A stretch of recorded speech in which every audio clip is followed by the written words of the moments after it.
The hum of the watchtower was usually a comforting vibration, a mechanical heartbeat that reassured Leo Thorne that the world was still turning according to plan. As a senior maintenance technician, Leo didn't wear a cape or throw lightning.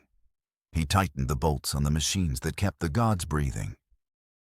Before the stutter, the watchtower felt like the best version of Earth's future, clean, bright, and quietly alive. Out the viewport, the world spun in slow confidence. Oceans, catching sun continents, clean-edged the curve of home, so perfect it almost looked unreal. Sometimes Leo would stare at that blue marble and feel something he'd never admit, out-loud gratitude so sharp it scared him. Because the Justice League didn't just win battles. They held the line against panic itself. Because the Justice League didn't just win battles. They held the line against panic itself. Clark would drift past the hub like a quiet blessing, nodding to technicians the way a farm boy nods to neighbors at a county fair. Diana would move through the watchtower with the presence of myth, but she always took the time to ask names and remember them. John would stand with his hands folded, calm enough to make the whole station breathe slower. Hal Jordan would complain about unnecessary regulations while following every one of them anyway. Victor Stone would roll his eyes at the complaining, then patch the system before it could become a problem. And Batman was never really there. But the tower always felt him anyway. The cameras shifting doors unlocking before you reach them. Warnings appearing as if the station itself had learned caution. Leo's job was simple: keep the dream stable. That morning, the dream felt almost easy. "Hey," Leo Barry called from the far end of the hub. He was half hanging upside down from a support rail, holding a bag of chips like it weighed as much as a star. "Tell Victor I didn't touch the thruster calibration." The thruster calibration touched me. Cyborg's voice came through the comm with a sigh. "Barry, I can see your handprint on the panel." "That's not my handprint," Barry said instantly. "That's my enthusiasm." Leo laughed, and for a heartbeat the sound felt like proof that the universe made sense.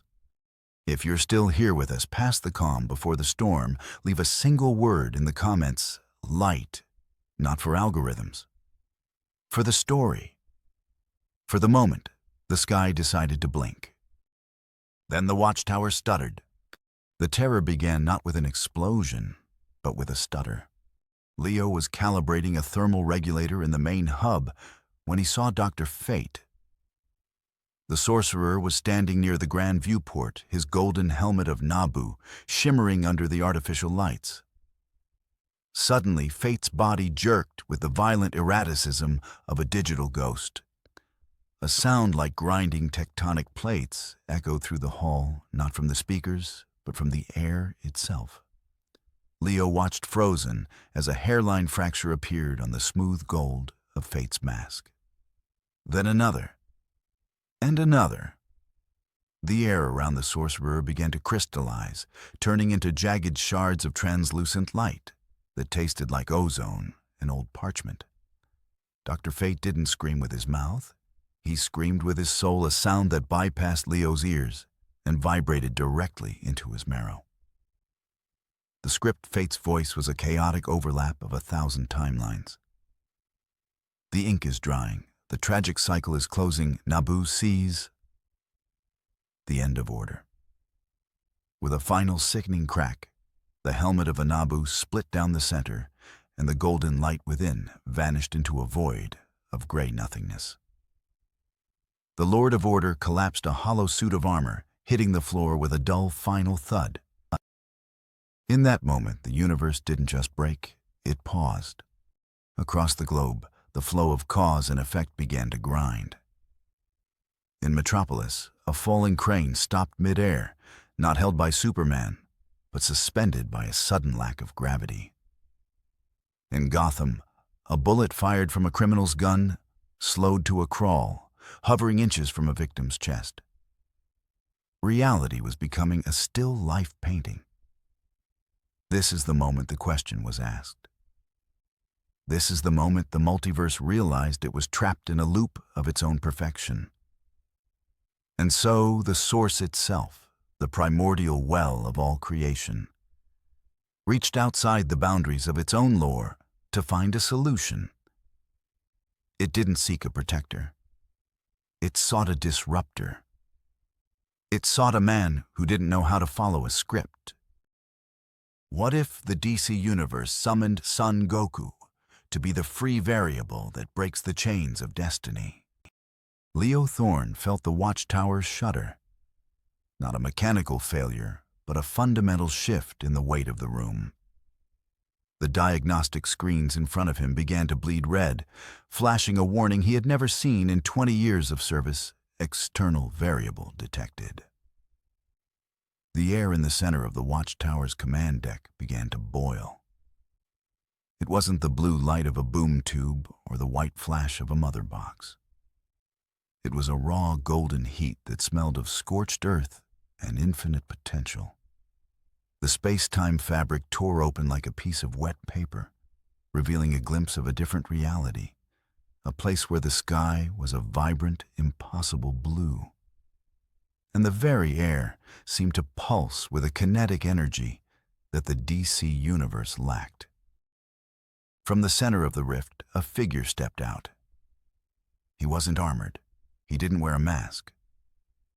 He was a man in a tattered orange guy, his black hair defying gravity in wild spikes. He landed softly on the metallic floor, his boots making a quiet thud that seemed to carry more weight than the entire watchtower. He didn't look like a god, but to Leo's sensors, the man's biosignature was off the charts. It wasn't just power. It was a frequency that didn't belong to the ordered physics of their world. The stranger looked around, his eyes bright with a curious, almost innocent intensity. He didn't look at the monitors or the high-tech weaponry. He looked at his own hands, then at the frozen heroes around the room. And finally, he looked through the viewport at the Earth. "Whoa," the man said, his voice surprisingly grounded, lacking the booming resonance of the heroes Leo knew. "This place, it feels really heavy. Like the air is trying to tell me what to do." He took a breath, and the watchtower groaned. The oxygen in the room seemed to rush toward him, drawn by an invisible vacuum. Behind him, the rift didn't close. It remained as a jagged scar in reality, a doorway to a chaos that the DC Universe had spent eons trying to suppress. Leo watched from his maintenance alcove, his heart hammering against his ribs. He felt a primal fear he couldn't explain. It wasn't the fear of a monster. It was the fear of a man watching a wildfire enter a library. The script he relied on the safety of the status quo was being incinerated by this man's mere presence. The alarm systems finally caught up.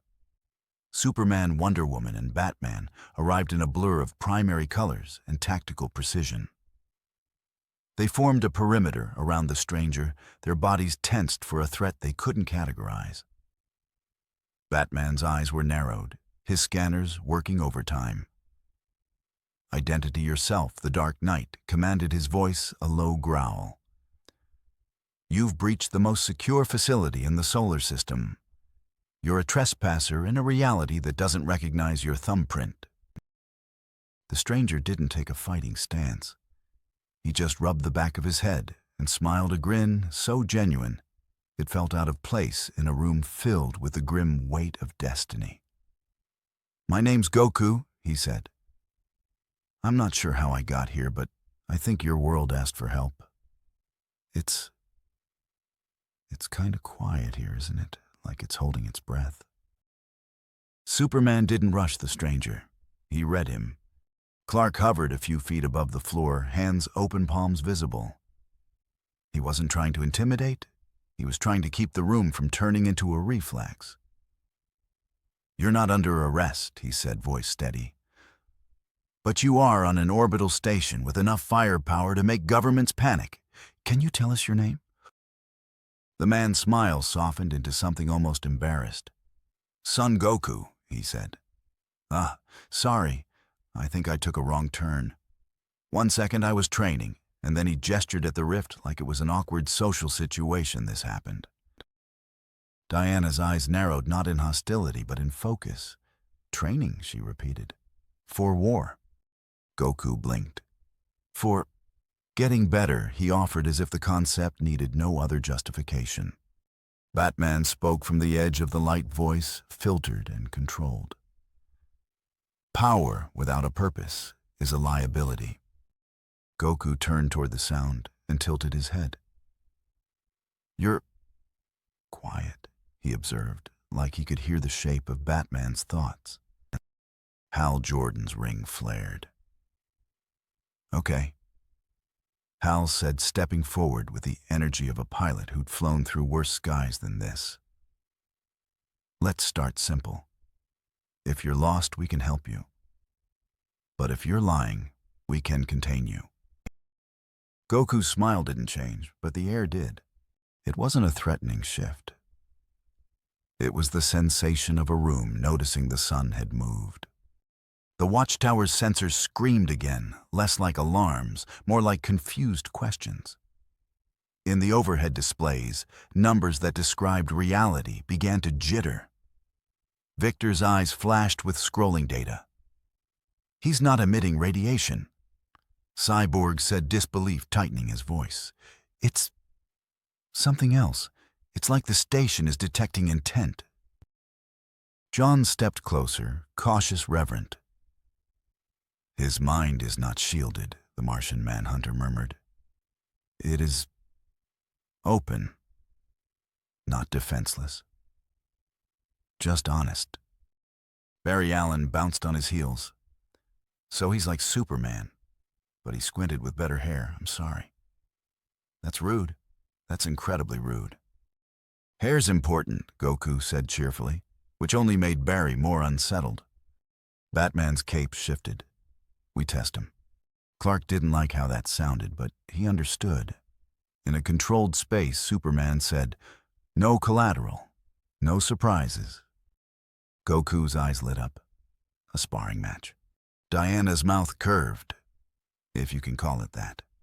They moved to the training deck, a wide ring of reinforced alloys, force-fielded, wrapped in layers of emergency protocols and ring-constructed buffers. Hal's ring painted the air with green geometry, creating a second arena inside the first, like a nested box built for gods who refuse to stay inside boxes. Cyborg opened a channel to the entire watchtower. Everyone stay clear. This is not a drill. Goku waved at the cameras like he'd just walked into a gym. Hi. Clark landed opposite him, feet planted, posture relaxed. First, let's see if you can feel your output, Superman said. Take a step. Goku took a step. The force field rippled. Not from impact, from presence. The air didn't shake like a bomb. It trembled like a violin string. Hal cursed softly. That's a step. Goku glanced down at his boots.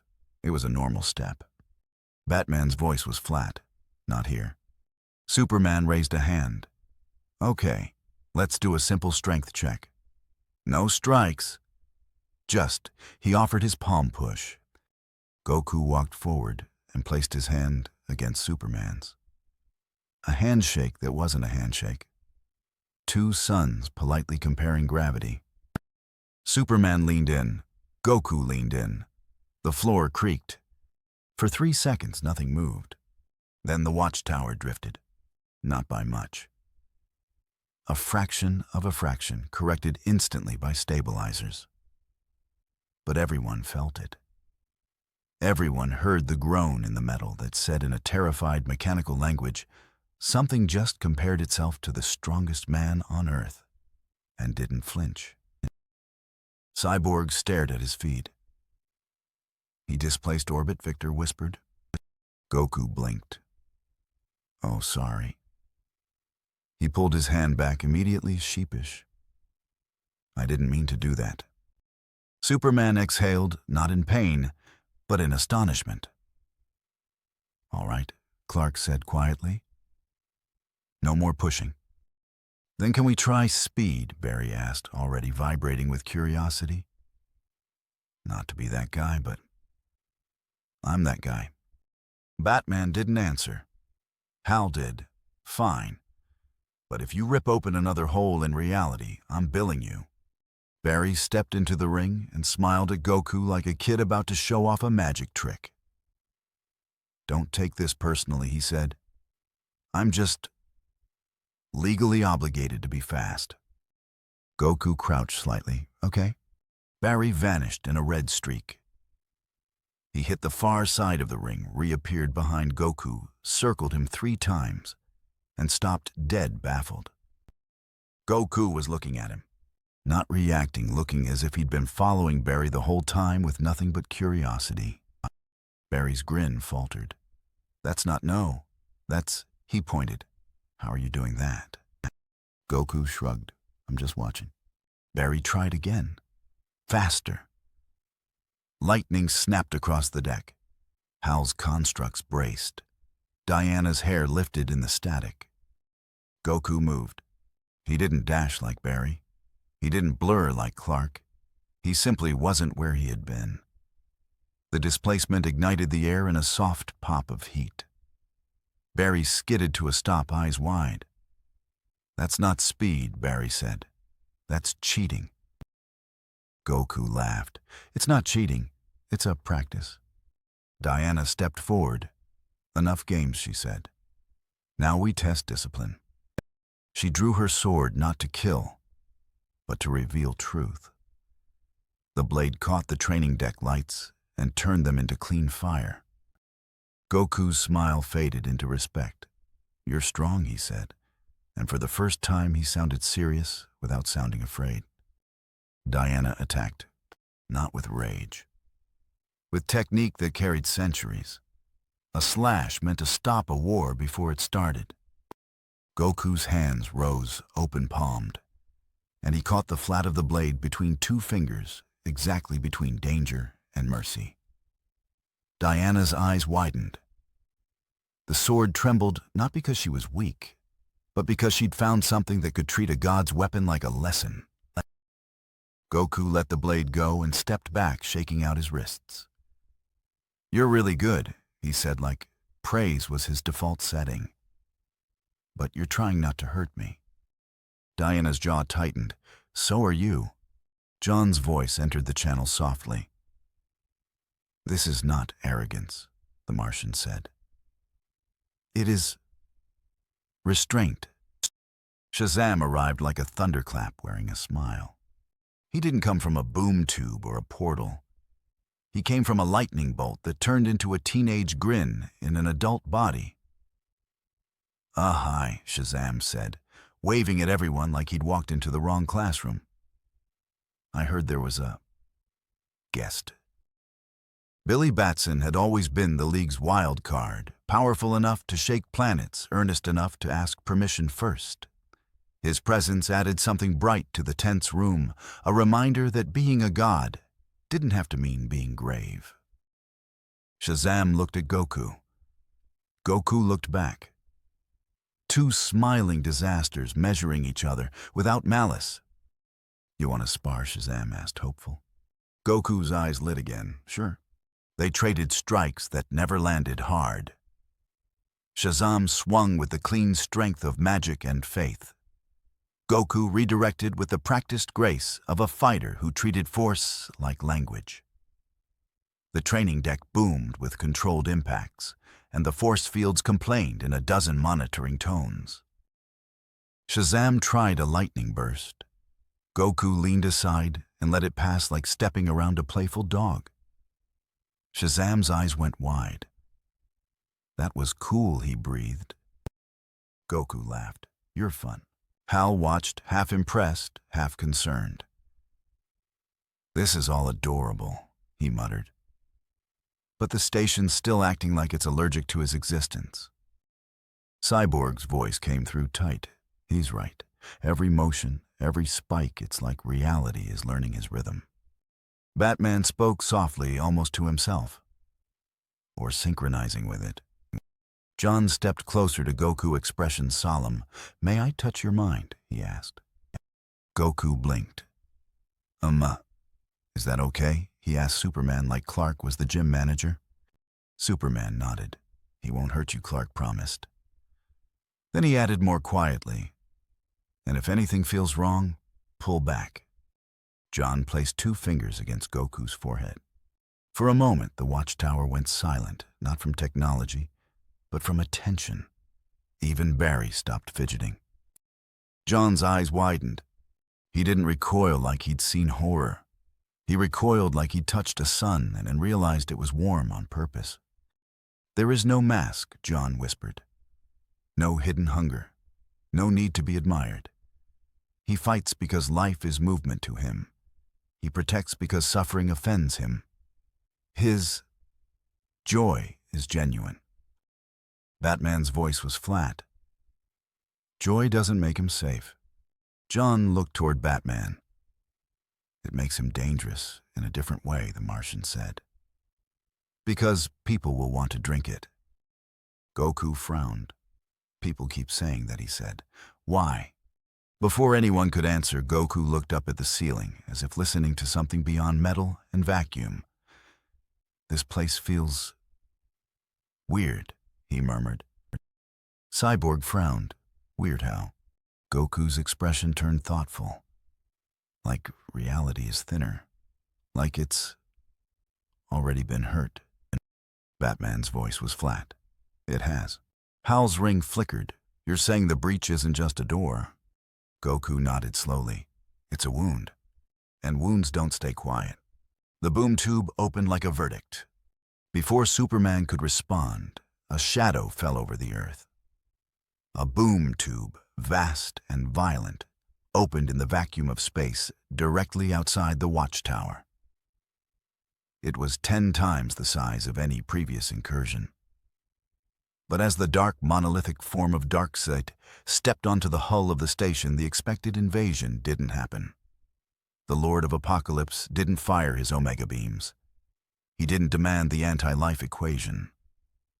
Leo watched the external cameras in disbelief.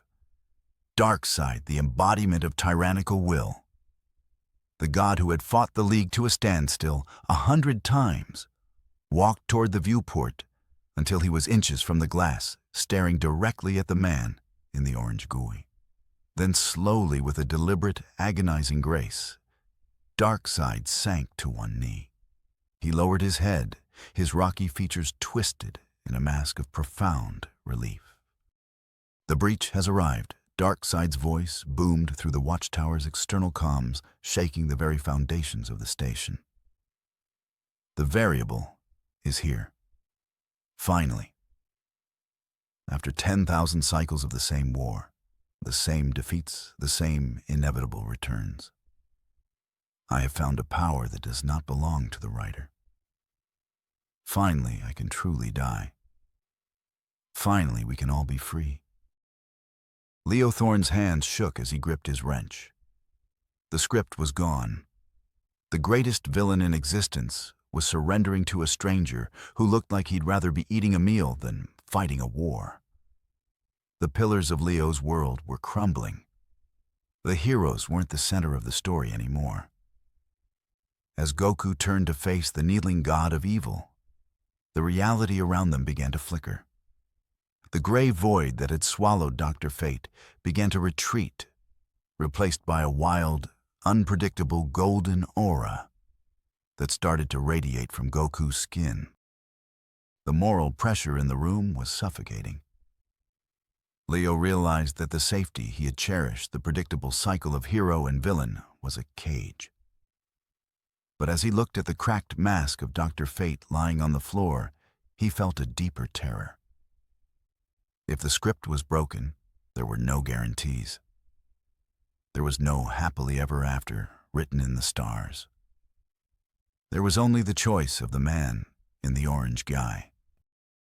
Goku looked at Superman, then back at Darkseid. He didn't seem to care about the cosmic significance of the moment.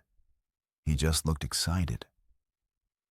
"You look pretty strong," Goku said to Darkseid, ignoring the kneeling gesture. But you're missing something. You're all acting like you have to be here. Why don't we just see what happens if we stop following the rules? Leo Thorne felt the emotional floor drop out from under him. The world was no longer a machine he could fix. It was a wild, screaming thing, and for the first time in his life, Leo didn't know if the hero's winning was the best outcome. Something fundamental had been lost to the certainty of the next page. As the aura around Goku intensified, turning the air into a shimmering sea of gold, the Watchtower's alarms fell silent, replaced by the sound of a heartbeat, loud, irregular, and terrifyingly free. The next step was unavoidable. The breach was open, and the DC universe would never be safe again. Leo Thorne watched through a flickering diagnostic monitor as the two most powerful beings in existence stood less than 5 feet apart. The silence in the Watchtower was no longer the silence of peace. It was the silence of a bomb with a hair trigger. Darkseid remained kneeling on the external hull, a monument to a broken ego, while inside Superman floated just an inch off the floor, his cape billowing in an atmospheric draft that shouldn't have existed. The Man of Steel looked at Goku not with aggression, but with a profound, weary caution.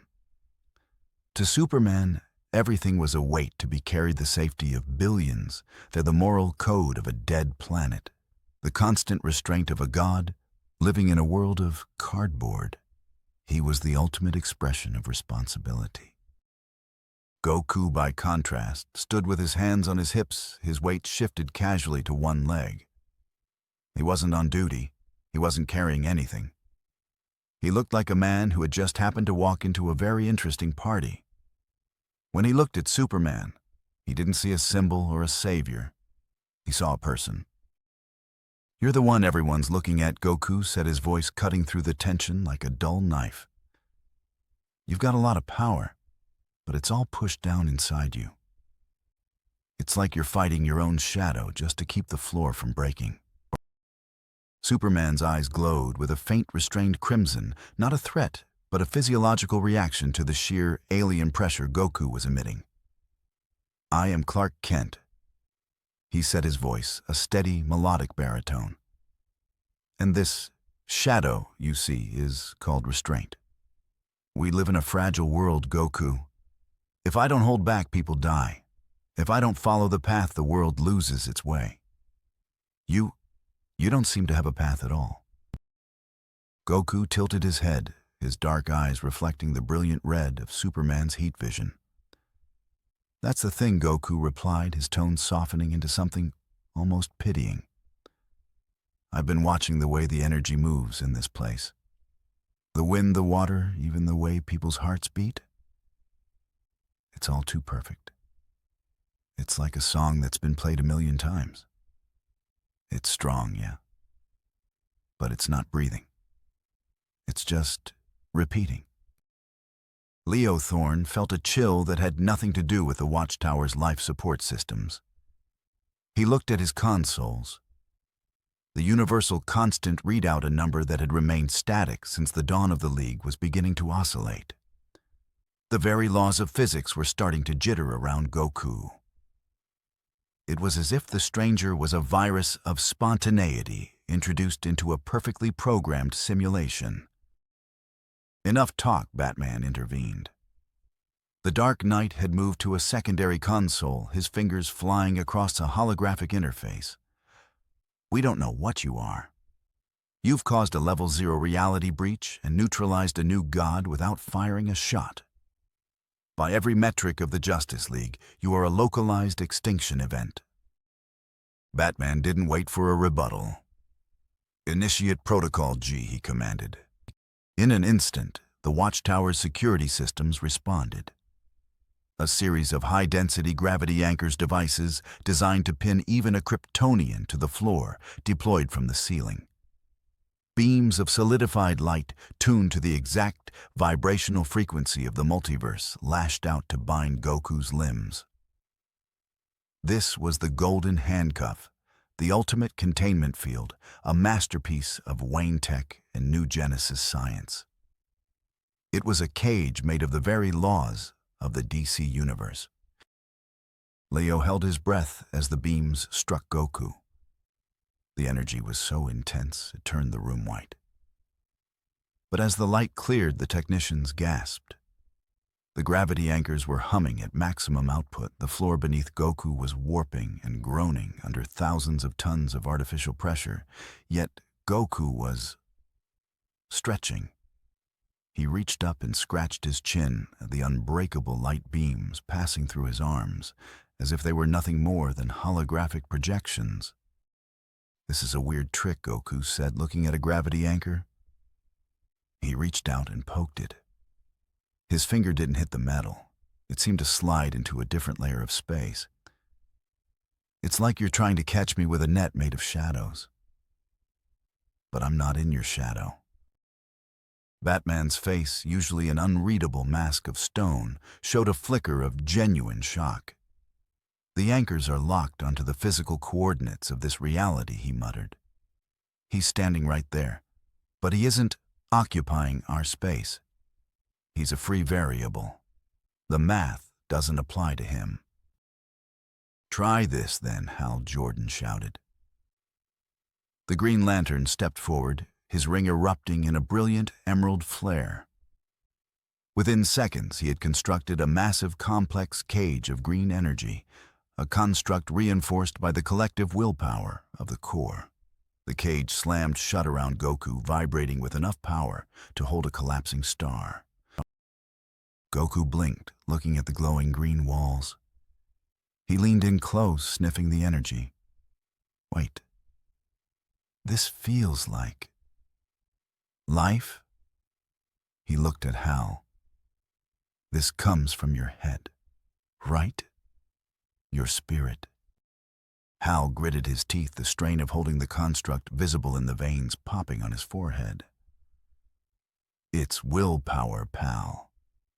The strongest force in the universe." Goku laughed a bright, infectious sound that seemed to physically push back the emerald light. "Willpower. That's cool, I use that too. But you're using it to build a wall. Why would you want to build a wall?" Goku placed a hand on the emerald construct. "Hey, if this can make anything, can it make food? I'm starving. Could you make like a giant bucket of fried chicken?" The sheer absurdity of the question caused Hal's concentration to waver for a fraction of a second. The emerald cage flickered. In that tiny window of doubt, Goku didn't break the cage, he simply stepped out of it. He didn't use strength, he just existed in a way that the cage couldn't account for. He was the anomaly that the equation of willpower couldn't solve. Leo Thorne watched the universal constant on his screen drop to 0 and then start counting into negative numbers. The certainty of his world was bleeding out. He looked at the heroes, the icons he had worshipped his entire life, and for the first time, they looked small. They looked like characters in a book who had just realized there was a reader. Superman floated down, his feet finally touching the floor. He looked at Goku's hand, then at his own. "You aren't a trespasser," Superman said, his voice filled with a sudden terrifying realization. "The source, the universe itself. It brought you here because we've become stagnant. We've fought the same battles for too long. We've saved the world so many times that saving has lost its meaning." The Man of Steel looked toward the viewport where Darkseid still knelt in the dark. "Even our enemies are tired of the script. Darkseid doesn't want to conquer us anymore. He wants to end. And he thinks you're the only one who can actually do it." "I don't want to kill anyone." Goku said, his expression becoming serious for the first time. He looked out at the earth, his gaze seeming to pierce through the clouds and the cities down into the very soul of the planet. "But your world is sick, Clark. It's like a muscle that's been worked so hard it's turned to stone. If you don't let it change, if you keep trying to keep everything safe and perfect, it's just going to shatter. I can feel it. There's something coming. Something that's been waiting for the script to finish. As Goku spoke, a low vibration began to rattle the watchtower. It wasn't an engine or weapon. It was the sound of the source wall, the boundary at the edge of the multiverse cracking. The free variable hadn't just arrived. He was already changing the chemistry of existence. Leo Thorne looked at his hands. They were shaking. The old world was dying not with a bang, but with the arrival of a man who asked for chicken in the face of a god. The moral pressure was no longer about right or wrong. It was about the terror of the unknown. For the first time, Leo realized that the after might be a world where the heroes couldn't save everyone by following the rules. "What do we do?" Wonder Woman asked, her hand resting on the hilt of her sword, her eyes fixed on Goku. Goku looked at her and grinned, but this time the grin was sharp, the look of a warrior who saw a mountain and decided to climb it. "We stop playing by the rules," he said. "We see what happens when the story doesn't have an ending." In the distance, the crack in the source wall let out a sound that echoed through every soul in the universe, a high-pitched crystalline ring that signaled the beginning of the end of order. The next act had begun, and as Leo Thorne watched the heroes' faces, he realized that for all their power, they were more afraid than he was. They had everything to lose. Goku had nothing but the next fight.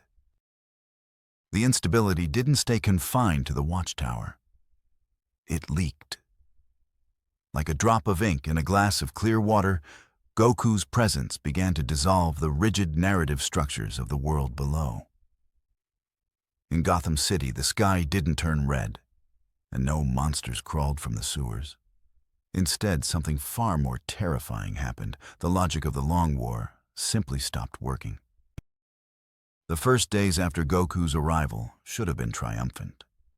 That was the myth anyway. The Justice League meets an unexpected champion. They spar. They understand. They welcome him. Earth gets a new ally, and the sky stays blue. But the stutter in reality didn't care about myths. Batman insisted on observation.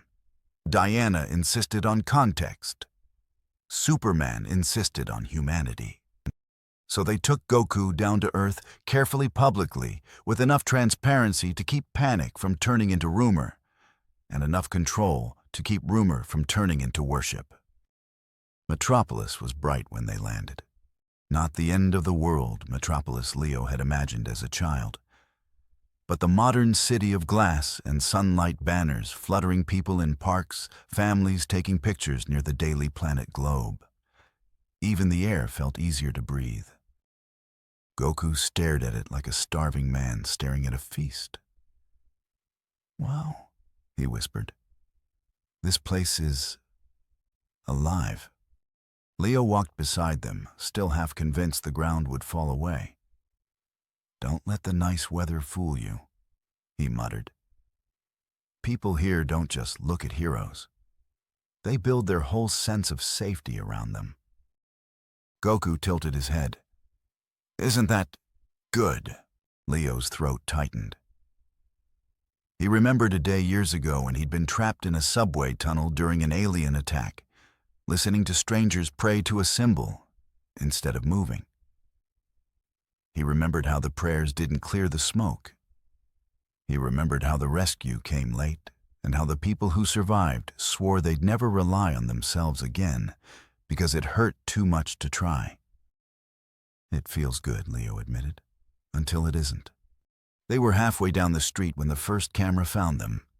A teenager on a bike stopped, eyes wide, phone raised. "Is that?" The video posted before the sentence finished.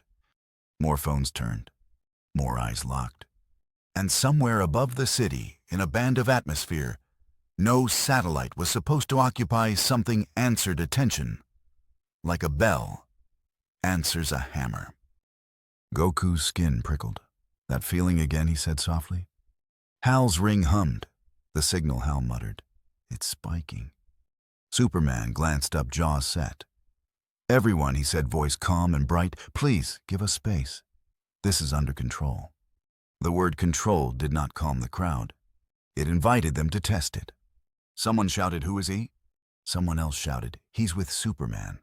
A third voice rose, too loud, too desperate. He's the one who's going to save us next. Goku flinched, not from the shout, but from what the shout did.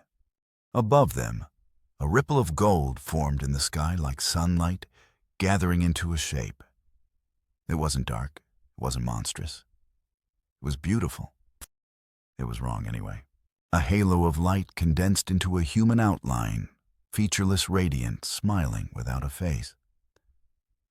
Then another. Then a dozen more, like a crowd of perfect statues poured from sunlight itself. People gasped, adoration before fear. The radiance had arrived. Diana stepped forward, shield raised.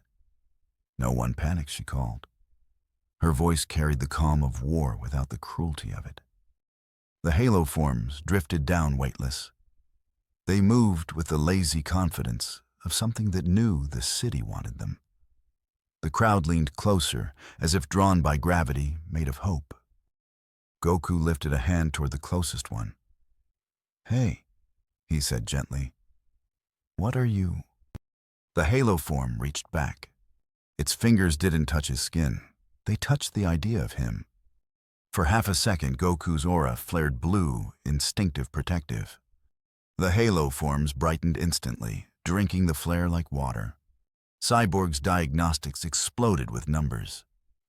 It fed, Victor warned. It fed off the reaction. Leo's stomach dropped. Attention becomes substance, he whispered. Worship is fuel.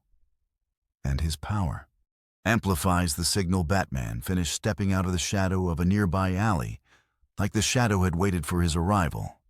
Now they know what he is. Goku looked at the crowd.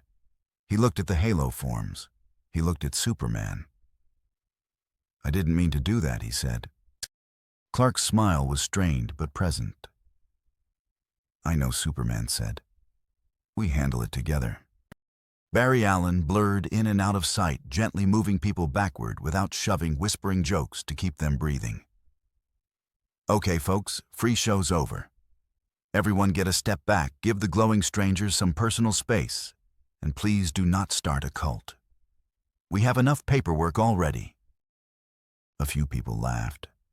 The laughter thinned the panic. The halo forms wavered just a little, like sunlight losing focus. Goku noticed immediately. His eyes sharpened. They don't like it when people are calm, he said, realization dawning like a sunrise. They like it when people need something. Diana's gaze locked on him. Then, do not give them what they want, she said. The halo forms surged, no longer lazy, now purposeful, drawn by the crowd's rising awe. One reached toward a child standing too close to the curb, eyes wide with worship. Goku moved. He didn't strike. He stepped between the halo form and the child, and he simply lowered his aura, pulled it inward like a lamp dimming without turning off. The halo form hesitated. Then it tried to force brightness back out of him. Goku clenched his fist, not in anger, but in control, and his blue aura did not flare. It steadied, quiet, dense, like a river beneath ice. The halo form cracked. Light broke into glittering fragments that drifted harmlessly down like confetti. The crowd cheered. Goku winced. Donnie started, but the cheer was already rising, and the cheer was already feeding the sky. Batman's voice cut like a blade. We can't win by being impressive. Superman nodded, grim but hopeful. Then we win by being human. Goku looked at Leo, searching. How do I do that? Leo swallowed hard. You stop being the miracle they wait for, Leo said, and you teach them to move. Goku turned toward the crowd, and raised his hands not to show power, but to ask for quiet. "Hey," he called, voice loud but warm. "I'm not a god. I'm just me. If you're scared, I get it. But don't stare. Don't worship. Help each other. Move back. Breathe. Okay?" Some people listened. Some didn't. But the ones who listened created something the Radiants couldn't digest: ordinary courage. For the first time since the stutter began, the sky didn't get worse. It got still. And in that stillness, far beyond Metropolis, something ancient noticed the change and smiled without a mouth. Leo Thorne watched the feeds on the watchtower's monitor wall, his hands trembling as he bypassed a fried circuit. One screen showed Arkham Asylum. The Joker, a man whose very essence was defined by an eternal chaotic dance with Batman, was sitting on the floor of his cell weeping. He wasn't laughing. He wasn't plotting. He was staring at his own hands, his face paint smeared with genuine, agonizing remorse. "I remember their names," the Joker whispered into the camera, his voice devoid of its signature rasp. "Why do I remember their names? The punchline is gone. There's no more stage." Batman watched the same screen, his silhouette rigid against the glowing blue light. For the first time, Leo saw the Dark Knight's shoulders slump. The disruption of Goku was so profound, it was curing the incurable.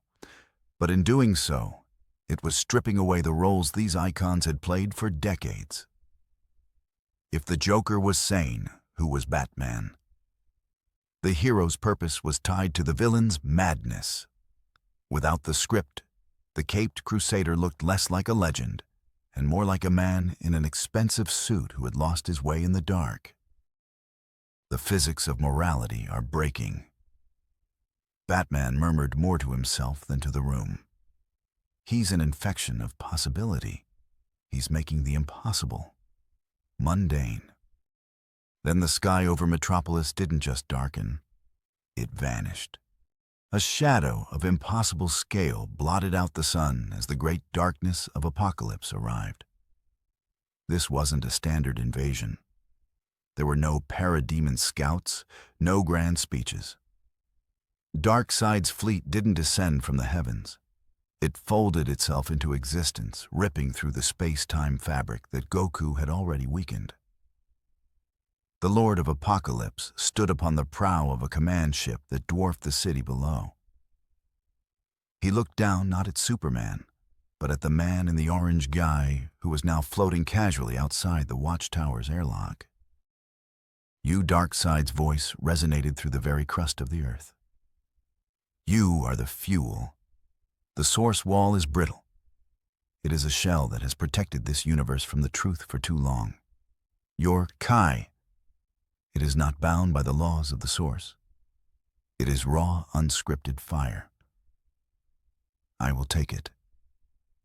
I will use your spirit as the hammer to shatter the wall and rewrite the anti-life equation. I will make a universe that does not need a writer because it will have only my will." Goku tilted his head, his eyes narrowing as he sensed the sheer concentrated malice of the new god. "I don't know about Kai being fire," Goku said, his voice carrying through the vacuum of space as if the air itself was eager to transport his words. "But you're really loud for someone who's supposedly giving up. If you want to fight, just say so. You don't need all these big ships for that." The humor was a brief flicker, a small human moment amidst the cosmic dread. Goku looked over his shoulder at the watchtower, spotting a small maintenance pod that had been knocked loose by the gravitational wake of Darkseid's arrival. Inside that pod, Leo Thorne was screaming. The pod's thrusters were dead, and it was plummeting toward the atmospheric friction of the Earth. "Hang on," Goku shouted. In a blur of motion that defied every law of inertia, Goku vanished. He didn't accelerate. He simply was behind the pod. Leo felt a jolt that should have liquefied his organs. but instead it felt like being wrapped in a warm, solid blanket. Goku didn't grab the pod with his hands. He projected a sphere of golden energy around it, neutralizing the G-force and the heat of re-entry. Leo looked up through the pod's reinforced glass. He saw Goku's face, not the face of a god, but the face of a man who was genuinely concerned for a stranger's safety. "You okay, maintenance guy?" Goku asked, his voice vibrating through the glass. "That was a close one. You should probably stay inside for a bit. It's about to get really noisy." Before Leo could even stammer a thank you, the sky erupted. Darkseid didn't wait. He unleashed the Omega beams, two zigzagging bolts of red destructive entropy that tracked their target with mathematical certainty. These were the beams that never missed the beams that could erase a soul from history. Goku didn't dodge. He turned his aura, exploding into a vibrant, shimmering gold. He raised a single hand, catching the Omega beams in his palm. The collision didn't sound like an explosion. It sounded like a scream of 1,000 violins being snapped at once. The golden Kai and the red Omega energy fought for dominance, creating a localized singularity that began to pull the clouds, the skyscrapers, and even the light itself into a swirling vortex of annihilation. Too much Superman shouted, flying into the fray. "Goku, the planet can't take this level of energy. You're putting too much pressure on the core." Goku gritted his teeth, his muscles bulging as he pushed back against Darkseid's power. "I'm trying to hold it back," he yelled. "But his energy, it's like a black hole. It's trying to eat everything." The moral pressure shifted in an instant. To save Leo, to save Metropolis, Goku had to increase his power output to overcome Darkseid. But the DC universe was a closed system, a delicate ecosystem of power.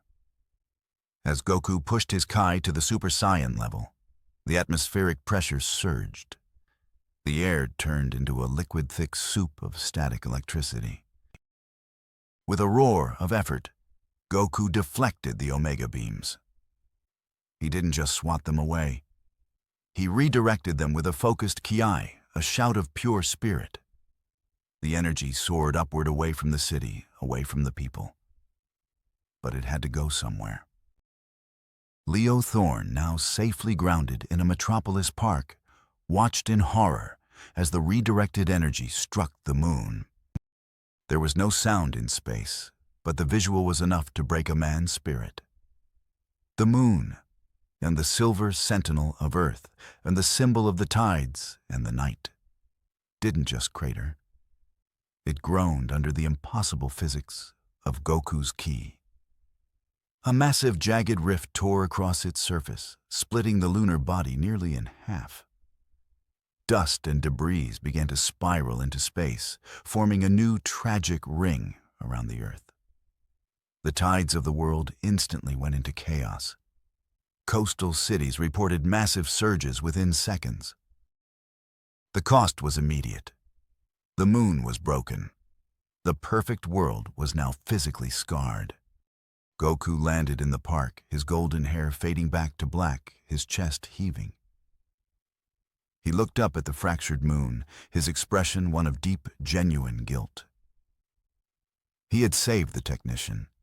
He had saved the city. But he had broken a piece of the world that could never be put back together. I didn't mean to do that," Goku whispered, his voice small against the sirens now wailing across Metropolis. The next hour was the most expensive lesson Goku ever paid for without throwing a punch. Darkseid's Omega beams had been the obvious threat, red violent, easy to hate. But the moment Goku redirected them and the moon cracked like an eggshell, the threat changed shape. It became consequences. News helicopters circled. Satellites pivoted. Every screen on Earth lit up with the same images, the golden-haired stranger, the God King, of apocalypse, the sky ripping, the moon breaking. The planet didn't just watch. It focused, and focus was fuel. Goku stood in the park chest, heaving, trying to breathe around guilt. Children stared at him from behind police tape, like he was a superhero in a parade and a hurricane in the same body. He could hear people whispering his name, already new syllables joining the global myth. Superman landed beside him, face pale but voice steady. "You saved a city," Clark said. Goku's hands curled into fists. "I broke the moon," he whispered. "You broke a rock," Superman corrected gently. "We've rebuilt worse." Batman's voice came through comms like a cold blade. "Not if the break becomes a symbol." Goku looked up. "I'm sorry," he said, not to Batman, but to the sky. Diana stepped closer, expression firm. "Guilt can be a teacher," she said. "But it cannot be your master." Barry appeared with a stack of printed flyers in his hands. Where he'd gotten them, no one knew. "Okay," Flash said, breathless, in a way that had nothing to do with speed. "New plan. Everyone on Earth is filming everything, so I'm making it harder for them to film the wrong thing." He started handing flyers to onlookers. The paper read in bold letters, "Move first, look later." And beneath it, "If you see light, help a person, not a symbol." Some people laughed. Some rolled their eyes. Some actually read it. The laughter mattered. The eye roll mattered. Anything that was not worship mattered. Hal landed nearby, emerald aura blazing. "I've got a dome up over Metropolis," he said, jaw clenched. "But if this radiance thing is trending in the sky, I can't punch a trend." Cyborg's holograms flared over the park data streaming. "The attention spikes are mapping like weather," Victor said. "It's not random. It's clustering around emotionally vulnerable zones, hospitals, shelters, schools, anywhere people feel helpless." John looked at the crowd with a sadness that felt ancient. "They do not want to be weak," he murmured. "They are simply tired." Goku swallowed. "Then I have to stop being the thing they wait for," he said. Batman's voice came instantly. "Or you become the thing that kills them." Goku flinched, but he didn't argue. Instead, he turned to Superman. "Can you take me somewhere private?" he asked. Clark nodded. "Fortress," he said. "We can do that." Minutes later, ice replaced grass. The Fortress of Solitude was bright in its own way, crystal arches, catching the aurora sunlight, refracting into color. It wasn't a tomb. It was a sanctuary built by someone who still believed solitude could be healing, not punishment. Goku walked among the crystals, eyes wide. "This is amazing," he breathed. "It feels like a cave made of stars." Superman smiled briefly. "It's my place to think," he said, "and today we need to think fast." Batman was already there, of course. He was his silhouette, a dark line against the crystalline glow. "We don't have time for wonder," he said. Goku's expression hardened. "Then teach me," he said. "Teach me how you hold back." Superman blinked. "You want restraint lessons from Batman?" Goku's gaze didn't leave the dark night. "He's the one who looks like he's never let his feelings drive the steering wheel," Goku said. Batman's silence was answer enough. They began with control drills. Batman activated red sun emitters, not enough to weaken Superman fully, but enough to change the feel of power in the room. Hal layered ring construct buffers to keep the crystals from shattering. John maintained a psychic calm field so stress didn't spike into worship triggers through the comm network. And Goku learned something uncomfortable. In his world, power felt like breathing deeper. Here, power felt like speaking too loudly in a room full of microphones. Superman demonstrated first lifting a crystal column with one finger, then setting it down without a sound, as if teaching a child how to handle a fragile glass. "Strength isn't how much you can lift," Superman said. "It's how little you have to prove." Goku nodded, jaw tight. "Okay," he said. "I can do that." He reached for the same column. The column vibrated, sensing him. Goku froze his breath. He tried to keep his aura from flaring. He tried to make his energy a whisper instead of a shout. The column rose, slowly, carefully. The crystals around it chimed not in fear, but in recognition. Batman's eyes narrowed. He can learn, he admitted. Diana's voice came through comms. She was in Themyscira, calming a panic surge that had spawned a halo storm over the bay. He must, she replied. Then Shazam arrived again, lightning crackling harmlessly in the air. Is this a training montage, he asked, delighted. Because I brought snacks. Goku laughed, then immediately stopped himself, realizing even laughter could be attention. He looked almost offended by the idea that joy had become risky. Superman placed a hand on his shoulder. Joy isn't the enemy, Clark said softly. Dependence is. Goku stared at the crystals. Then I'll fight dependence, he said. Batman's voice was low. You can't punch dependence. Goku turned. His eyes were sharp. Then I'll outlast it, he said. For the first time, Batman looked like he respected him without wanting to. Outside the fortress, the aurora flickered, and the moon's crack glowed faintly like a scar in the sky. In that moment, the universe felt bright and wounded at the same time, exactly like a Justice League event movie in the middle act. And far away beyond the reach of ice and crystal, the Radiance adjusted its tactics. If the heroes wanted to teach humanity to move, the Radiance would teach humanity to stay still with a smile. Superman landed beside him, his face pale. He looked at the sky, then at the terrified people who were now emerging from their shelters, not to cheer, but to stare in silence at their broken moon. You saved us, Superman, said his voice hollow. But the world is different now.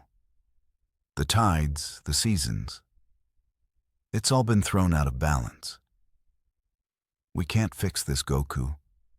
Not with our rules.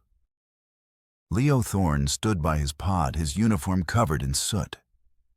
He had been saved by the free variable, but he looked at the sky and felt a crushing weight in his chest. The heroes had always kept things whole. Even in their greatest battles, the world usually looked the same the next day. But this was different. This was real. This was permanent. The next act was no longer about a fight. It was about survival in a world that had lost its structural integrity. Darkseid's fleet hovered above, silent and waiting. His paradox logic proven true, the free variable was a force of destruction as much as liberation. As the first tidal waves hit the distant shores, Leo realized that the script wasn't just a cage, it was a shield. And Goku had just shattered it. The ground beneath Leo Thorne's feet didn't just shake. It groaned with a deep metallic resonance, as if the tectonic plates were rusty gears being forced to turn against their will. In the park where he had landed, the grass was already beginning to brown, not from heat, but from a sudden, inexplicable shift in the local ecosystem. Above the fractured moon hung like a shattered skull, its white dust trailing across the stars like a funeral shroud. The air felt thin and tasted of copper. Leo helped an elderly woman up from a park bench that had been uprooted by a localized gravity spike. He looked at his hands. They were covered in the dust of a moon that had existed for billions of years and had been broken in seconds by a man who was now standing 20 feet away, looking at his own palms with a look of profound, childlike confusion. Everything feels brittle, Leo whispered, his voice cracking. He looked at Goku, who was surrounded by the remaining members of the Justice League. You saved me, but what did you do to the world? The question hung in the air, heavier than the falling debris. Goku didn't have an answer. For the first time, the warrior looked small. He wasn't used to a world that broke so easily. In his universe, the earth was resilient, and the mountains grew back, and the Dragon Balls could wish away the scars of 1,000 suns. Here the damage felt ancient. It felt final. Superman and Wonder Woman weren't waiting for an apology. They were already in the air, a blur of red, blue, and gold. They flew toward the fractured moon, their capes snapping in the thin atmosphere. Their plan was a classic Justice League maneuver. Superman would provide the physical force to push the two halves back together, while Wonder Woman would use the lasso of truth imbued with the magic of the gods to bind the core of the satellite. It was the kind of impossible feat that defined them, a display of absolute will and divine strength. The League fought the next phase across an entire world. Not because Earth was losing, but because Earth was finally being tested in a way no invasion had prepared it. For the enemy wanted applause, not conquest. It wanted belief, not fear. It wanted a planet that treated salvation like entertainment. As the moon's fracture widened and then tried to correct itself like a broken mirror, Superman split his time between holding the largest pieces together and saving the smallest lives. He caught satellites with one hand and evacuated hospitals with the other. The strain didn't show in his muscles. It showed in his eyes because every rescue created new cameras, new chants, new desperate prayers that tried to turn him into a battery. Wonder Woman moved through crowded streets like a living anchor. She didn't just fight, she steadied people. When panic surged, she spoke names. When rumors spread, she spoke truth. When a halo form tried to copy her silhouette and turn it into a shining idol, she shattered the copy with the flat of her blade and the force of a laugh. You can't steal a story from the one who wrote it with blood, she told it, and the light doppelganger fractured like cheap glass. Green Lantern built a dome over Metropolis, a cathedral of emerald, that didn't imprison the city, but protected it. He threaded it with openings for air, for evacuation routes, for hope that wasn't dependent on spectacle. "I'm not building a cage," Hal muttered through clenched teeth. "I'm building a reminder." A reminder of what Barry asked, zipping past with a bus full of evacuees, balanced in a red blur. Hal's ring flared brighter. "That we can choose." Cyborg went to war in frequencies. He hacked screens, rerouted trending algorithms, crashed the endless feed of shaky hero videos that turned anxiety into worship. It wasn't censorship. It was triage. "If attention is fuel," Victor growled, "then we're cutting the oxygen line." Batman watched it all from a rooftop in Gotham eyes, reflecting 1,000 live maps. He was the only man on Earth who could look at a miracle and see a math problem. He tracked the halo forms like a detective tracks a pattern of crimes. He tracked their birth, their drift, their hunger. And in the center of the new storm stood Goku. The mistake the universe had made on purpose.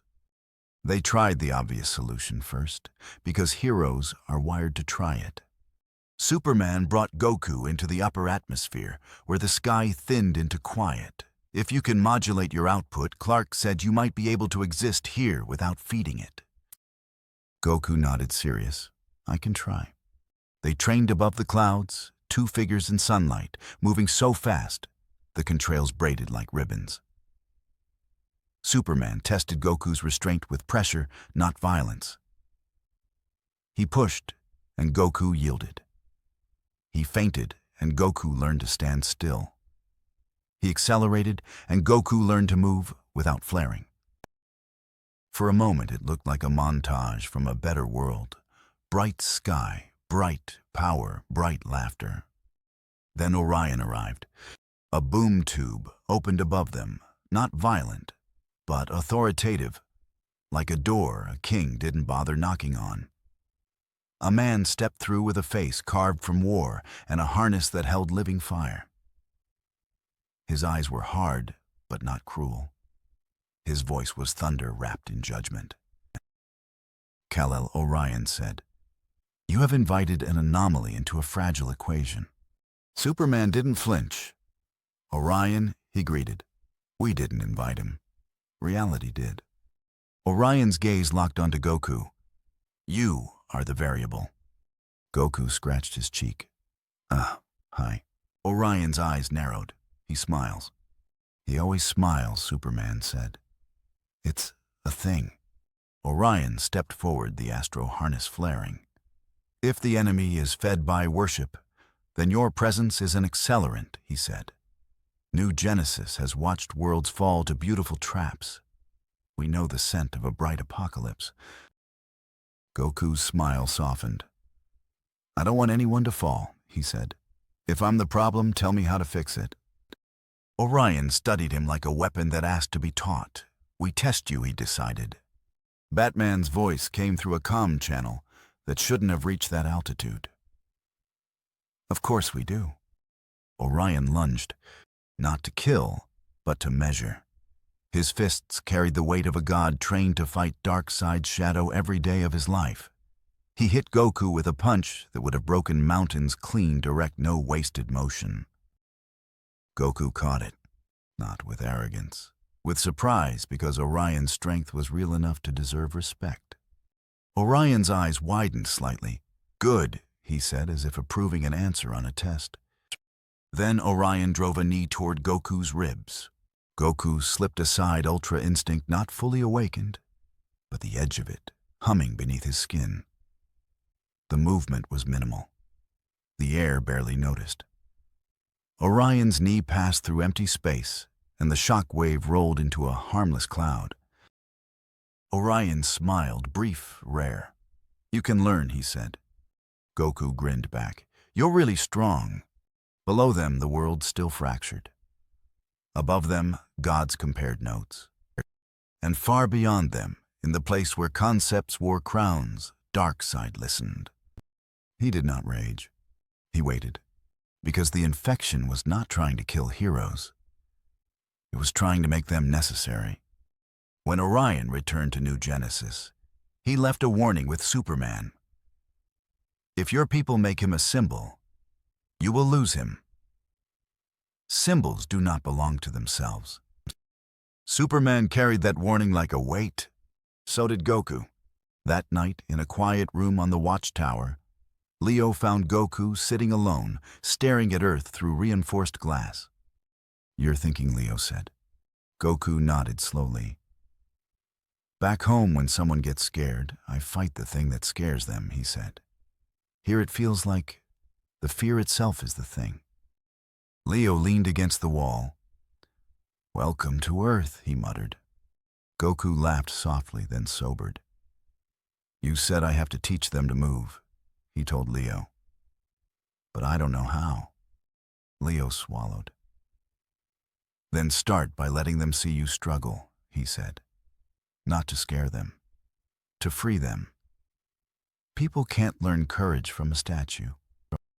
Goku turned his head. Do you think they can learn? Leo looked down at his hands. They have to, he said, or we don't deserve saving.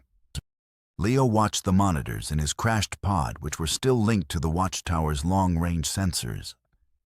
He saw the two Titans reach the moon.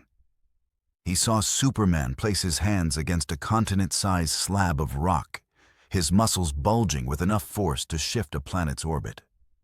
He saw the golden lasso wrap around the lunar equator, glowing with a light that should have mended any wound. But it didn't work. Instead of the rock fusing, the very logic of the moon began to reject the repair. The lasso of truth didn't bind the stone. It slid through it, as if the moon was no longer a physical object, but a ghost of an idea. Superman's hands didn't push the rock. They began to sink into it, the lunar surface turning into a viscous tar-like substance that defied the laws of density. The script of the DC universe. The fundamental rules that allowed heroes to perform miracles was glitching. The system was no longer recognizing its own administrators. It's not holding Superman's voice, crackled over the global emergency frequency, filled with a rare, jagged edge of panic. Diana, the matter. It's losing its signature. It's like trying to hold on to a memory. The gods are silent. Wonder Woman cried out, her voice echoing through the psychic link. The magic is unraveling. The source of my power. It's being drowned out by the noise. On the ground, Leo Thorne felt a wave of cold dread. He saw Batman standing near a portable tactical array, his face illuminated by the flickering green light of his screens. The Dark Knight wasn't looking at the moon. He was looking at Goku. It's not a physical infection, Batman said, his voice a low, terrifyingly calm rumble. It's a conceptual one. Goku didn't just break the moon with force, he broke it with possibility. He introduced a variable that the universe doesn't have a formula for. The more he acts, the more the old rules cease to function. We are losing our ability to interact with our own reality, because the reality itself is deciding it doesn't have to be consistent anymore. Suddenly, the sky over Metropolis didn't just darken. It turned a deep, bruised purple. The stars vanished, replaced by a vast, translucent figure that stretched from the horizon to the zenith. It was the Spectre, the Wrath of God, the ultimate arbiter of the DC multiverse. He stood as a towering titan of emerald mist, his hooded face a void of absolute judgment. The air grew silent. The birds stopped chirping. Even the wind died. Son of another star, the Spectre's voice was the sound of a mountain collapsing. It didn't come from a throat. It came from the conscience of every living soul. You are an abomination of fate. You are a word written in a language this book cannot speak. Your existence is a crime against the order of things. The Spectre raised a hand of nebulous smoke. A giant golden scale appeared in the sky. One side weighted with the sin of Goku's presence, the other empty, waiting for the soul of the intruder. This was the moment of absolute judgment. The Spectre intended to erase Goku from existence, to correct the variable and restore the script. Goku looked up, his black hair whipping in the sudden supernatural gale. He didn't look afraid. He looked challenged. I don't know who you are, big guy, Goku shouted, his voice ringing with a new resonant clarity. Huh? But you're acting like you own the place. I was called here. I didn't ask for this. But I'm not going to let you just erase me, because I don't fit your boxes. The Spectre's hand descended. A wave of a white purifying light, the fire of heaven, rushed toward Goku. It was a force that didn't destroy matter. It deleted the concept of the target. Superman and Wonder Woman watched from the sky, frozen by the Spectre's aura. The light hit Goku. The park vanished in a flash of blinding brilliance. Leo Thorne shielded his eyes, expecting to see nothing but a smoking crater when the light faded. But as the glare subsided, he gasped. Goku was still standing. He wasn't just standing. He was glowing with a fierce, pulsating white-blue aura. But the most shocking thing was the Spectre's scale. The golden plates were spinning wildly, unable to settle. The Spectre's emerald form flickered, his voice filled with a tremor of cosmic confusion. I cannot weigh you. You have no soul of destiny. You have no fixed point. You are a flame that casts no shadow on the walls of the source. I cannot judge what does not belong to the Creator's ledger. Because he's not a character, Batman shouted, stepping toward the center of the park, his eyes burning with a sudden, desperate insight. He's the reader. He's the fan. He's the variable that decides what happens next. You can't judge him, Spectre, because he is the reason the story is still being told. The Spectre let out a long, mournful sigh that sounded like the end of an era. And then he simply dissolved. The wrath of God had failed to find a verdict. The ultimate authority of the DC universe had been neutralized by a man who simply didn't believe in predetermined endings. But the victory was hollow. As the specter vanished, the atmospheric instability worsened. A localized tornado of unreality touched down in downtown Metropolis, turning buildings into glass and the street into water. People were screaming, their very forms flickering as if they were losing their resolution. Batman turned to Goku, who was now panting the strain of resisting a cosmic god visible in his trembling hands. "Goku, listen to me," Batman said, his voice urgent. "The universe is dying of perfection. We've had too much order for too long. We've become a goldfish bowl, beautiful but stagnant. You are the fever that the body of the universe has produced to kill the infection of stagnation. But the fever is going to kill the patient if we don't focus it." Batman pulled a device from his belt, a complex crystalline lattice that hummed with a strange, dissonant frequency. "This is a Chi amplifier. I built it based on the energy readings I took from your first fight. It's a bridge. It can take your raw, unscripted energy and translate it into a language this universe can understand. But it's dangerous. If we use this, you won't just be fighting Darkseid. You'll be rewriting the physical laws of this world permanently." Goku looked at the device, then at the suffering people in the streets, and finally at the broken moon. He looked at Leo Thorne, who was still standing by his pod, a witness to the end of his certainty. "If I do this," Goku said, his voice heavy with the weight of a choice he never wanted, "what happens to the people? Will they be free?" "They will be free to fail," Batman replied, his eyes dark. "They will be free to die. The safety of the script will be gone forever. There will be no more inevitable victories. Is that a price you're willing to make them pay?" Batman called it the golden handcuffs because it sounded kinder than what it was. A containment solution wrapped in hope. A prison disguised as protection. The League gathered in the Watchtower's strategy chamber holograms, painting the air with branching futures. Lines of probability tangled like spider silk. At the center of every web sat the same bright dot, Goku. Dr. Fate stood with the cracked helmet of Nabu in his hands, like a relic from a broken religion. When he spoke, his voice carried two tones, the man, and the ancient presence that had once lived comfortably inside his mind. "The breach is not merely physical," Fate said. "It is narrative. It is the universe trying to decide what kind of story it will be." Hal scoffed. "So we're fighting a plot." Fate's gaze turned toward him. "We are fighting the addiction to salvation," he corrected. Diana rested her hands on the table, steady.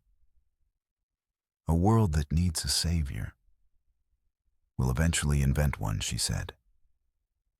"Even if it has to build that savior out of light and desperation." Batman didn't look up. "And if the world invents one," he said, "it will stop inventing itself." Superman's jaw tightened. "Say what you mean." Batman finally lifted his eyes. "The phenomenon is using Goku as a signal amplifier," he said. "His power calls it. His restraint delays it. His existence keeps the door open. If we want the door shut permanently, we need a lock that can't be bribed by worship." Everyone knew what he meant before he said it. Goku sat quietly listening. He didn't interrupt. He didn't laugh. He looked older than he had in Metropolis, as if the weight of being watched had finally sunk beneath his skin. "Absolutely not," Superman said.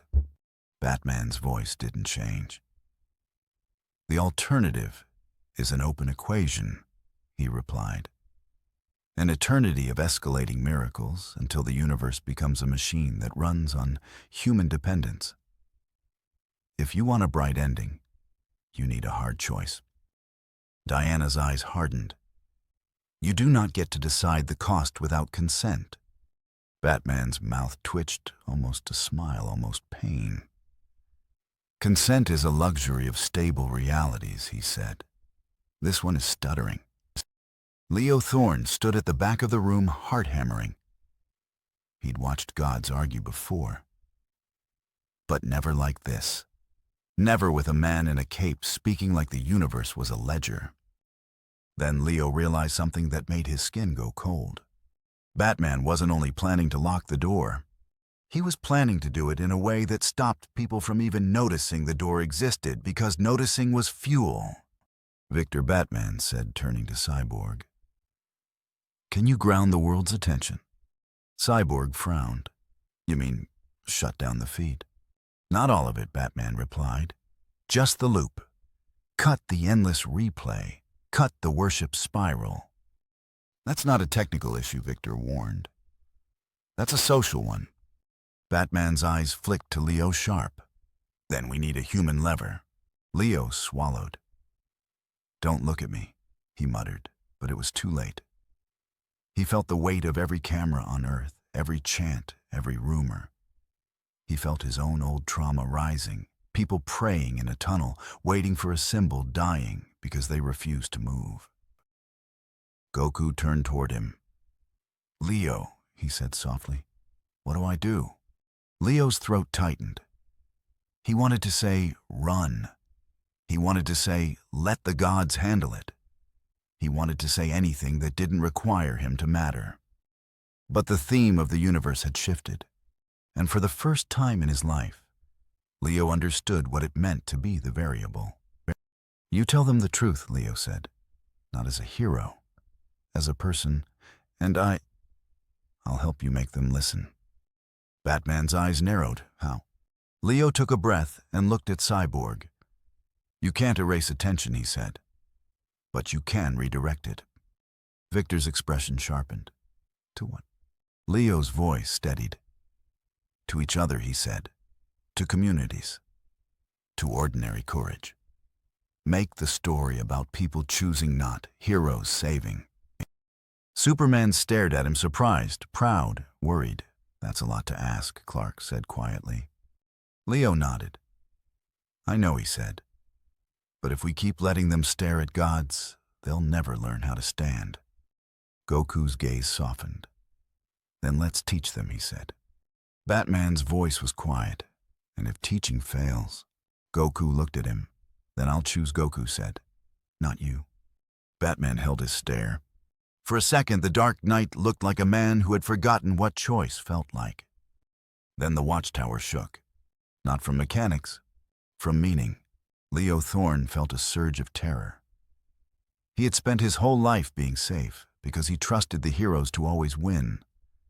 Now he was being asked to accept a world where the heroes might lose, where he might die and stay dead. He looked at Goku, hoping the warrior would say no. He wanted his cage back.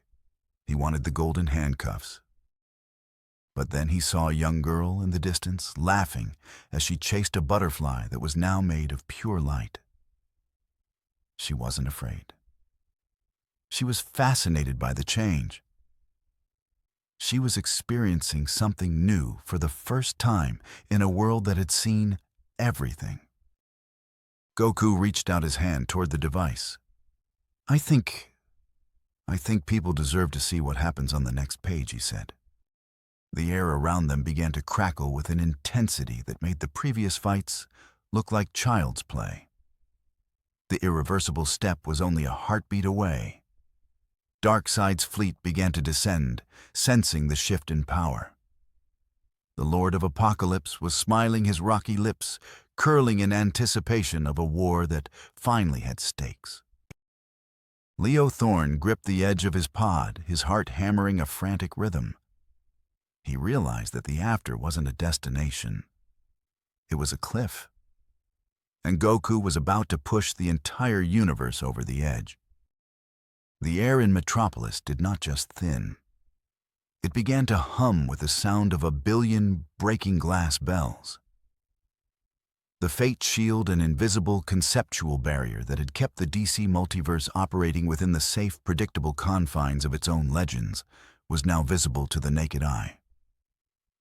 It looked like a vast, pulsating veil of golden honey draped across the sky, and it was suffocating the world. As Darkseid's fleet entered the atmosphere, the friction of their descent didn't produce fire, but rather jagged streaks of static reality pixels of frozen history, where buildings from the 1940s flickered in and out of existence alongside the futuristic spires of today. Goku stood at the epicenter of this chaos, his hand hovering over the crystalline Kaker amplifier in Batman's palm. The device was vibrating so violently, it was beginning to liquefy the air around it. "If I touch this, Goku," said his voice straining against the roar of the crumbling dimensions, "there's no going back, is there? I won't just be hitting a bad guy. I'll be hitting everything. You'll be shattering the glass of the aquarium," Batman replied, his cape whipping in a wind that smelled of ozone and ancient dust. "We'll be out in the ocean, Goku. It's bigger, it's darker, and there are no walls to catch us when we fall. But at least we'll be real." Leo Thorne watched from the shadow of his maintenance pod, his breath coming in ragged gasps. He looked at the crowds of people around him. They weren't cheering for a hero anymore. They were huddled together, eyes wide with a primal existential dread. They could feel their safety being bartered away. Leo felt it too, a physical ache in his chest, the loss of the belief that tomorrow was guaranteed. He wanted to scream at Goku to stop, to let the script keep them safe, even if it was a lie. He wanted the comfort of the golden handcuffs. But then Goku looked down at Leo. For a fleeting second, the warrior's eyes weren't filled with the fire of battle, but with a profound, agonizing empathy. He saw Leo's fear. He saw the before-belief of a man who worshipped the machine. "I'm sorry," Goku whispered a sound that carried through the roar of the end of the world, but a world that doesn't change is a world that's already dead. Goku slammed his hand onto the Kai amplifier. The scream that erupted from the device was not a sound. It was a physical force that stripped the color from the world. Goku's aura didn't just expand, it ignited. The raw, unscripted energy of the Super Saiyan met the structured logic of the DC universe, and the reaction was a supernova of free will. Goku's hair didn't turn gold. It turned a blinding, transcendent white, his eyes glowing with the silver fire of Ultra Instinct. But this wasn't just a transformation of his body. It was a transformation of the space around him. The moral rule was broken. The hero was no longer protecting the status quo. He was actively destroying it. Me. Goku drew his hands back. The key amplifier shattered its shards, being pulled into the swirling vortex of energy between his palms. The sky over Metropolis split open, revealing a terrifying glimpse of the void beyond the source wall, a place of infinite chaotic darkness. Me. Darkseid's eyes widened. For the first time in his immortal existence, the Lord of Apocalypse felt something he had never truly understood, the fear of a permanent ending. He unleashed everything, the full power of the Omega effect, a beam of red entropy, the size of a skyscraper. Goku unleashed the blast. It wasn't a beam of blue light. It was a roar of white-hot probability. The two forces collided, and for a heartbeat, time simply stopped. The collision didn't happen in the air. It happened in the soul of the universe. Leo Thorne felt his spirit being pulled in two directions. He saw the "some must be harmed" group the millions of people whose lives were inextricably tied to the old rules. He saw the magic users of the world, Zatanna Constantine, the guardians of Oa, all screaming as their connection to the predictable source was severed. He saw the ghosts of the past, the memories of those saved by the script being wiped away, as the timeline reset itself into a state of brave uncertainty. The cost was the absolute destruction of the universe's memory. Every comfort, every legendary triumph, every safe death was being liquidated to pay for this moment of freedom. The white light of Goku's blast swallowed the red of the Omega beams. It swallowed Darkseid's fleet. And then it struck the Fate Shield. The sound was like the shattering of a million suns. The golden veil across the sky didn't just break. It disintegrated into billions of tiny, razor-sharp shards of destiny. As the shield fell, some paid the price. Across the globe, the miraculous disappeared. The flying cities of the future began to lose their height as the logic that held them up vanished. The immortality of the gods flickered out. Leo Thorne saw a nearby skyscraper, held up by experimental gravity-defying tech, begin to groan and list. He saw the terror in the eyes of the people inside. They were the casualties of freedom, those who had built their lives on the golden handcuffs and were now being crushed by the weight of reality. Goku stood in the center of the light, his face a mask of intense concentration and sorrow. He was pushing the universe through the birth canal of the unknown. He was the one breaking the rules, the one harming the few to save the possibility of the many. As the light reached its peak, a single object caught Leo's eye, floating through the debris of the park. It was a small scorched piece of a cape, a single tattered red S symbol from a previous crisis, an Easter egg of a battle that would now never be remembered. It was the last remnant of the old world, and as the white fire of the Kamehameha washed over it, the symbol turned to ash. The music of the universe. The rhythmic, predictable hum Leo had trusted stopped entirely. There was only the roar of the wind and the sound of a billion people realizing that for the first time in history, the next second wasn't written down. Goku's voice, raw and echoing from 1,000 dimensions at once, gave the final command. Breathe. The Fate Shield shattered. The source wall exploded outward into the infinite. The free variable had done it. He had freed the DC universe from its destiny, but as the dust began to settle over a metropolis that was now just a city made of stone and steel, Leo Thorne looked at his hands and realized they were bleeding. The magic was gone. The safety was gone. For 3 minutes after the Fate Shield shattered, the universe behaved like a stunned animal. Metropolis did not simply shake. It tried to remember which version of itself was real. A street that had been pristine a moment ago flickered into rubble and back again. A billboard flashed 3 different headlines in rapid succession: Hero Saves City, Hero Dooms City, Hero Doesn't Exist. The air tasted like lightning and possibility. People stared upward, eyes wide, not at Darkseid, not at Goku, but at the sky itself, as if the firmament had become a screen. Cyborg's systems flooded with contradictions. "I'm getting overlapping realities," Victor said, voice tight. "Not alternate universes like a clean multiverse map, this is overlap. It's like the seams are exposed." Batman's cape snapped in a wind that shouldn't have existed. The shield was the stitching, Batman said. Now the cloth is loose. Goku hovered above the park, breath-ragged aura dimmed to a disciplined whisper. He had unleashed power that rewrote odds and still tried to keep his heart quiet. That paradox was the only thing keeping the sky from screaming louder. Superman rose beside him, face set. "We hold the seams," Clark said. "How?" Goku asked. Together, Diana answered from below, sword-lowered voice like a vow.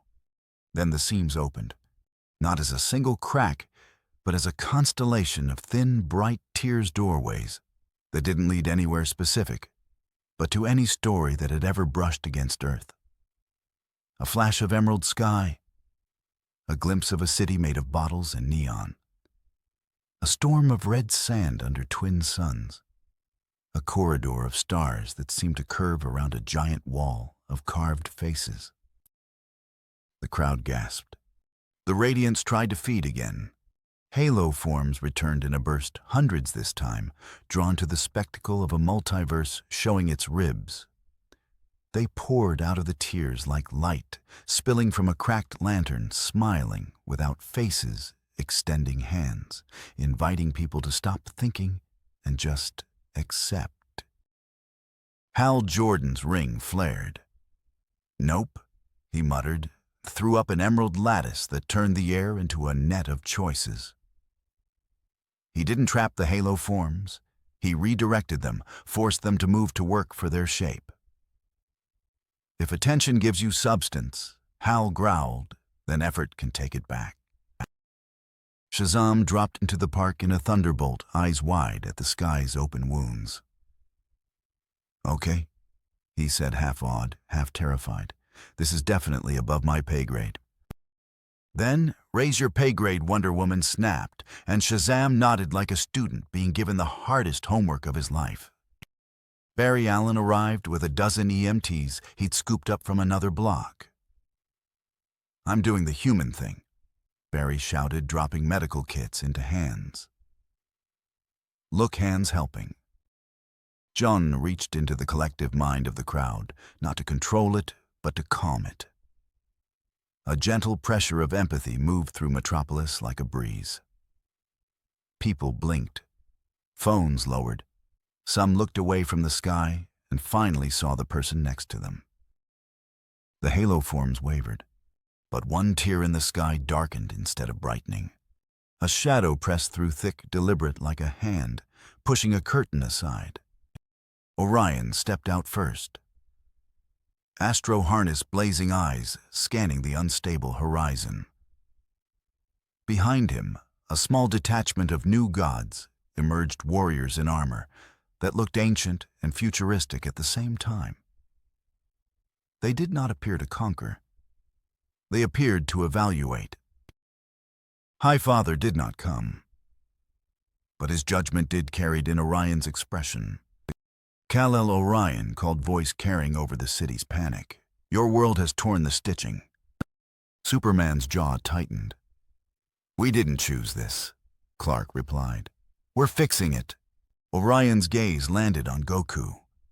"And this one," he demanded. Goku looked at him calm. "I'm trying," he said simply. Orion studied him.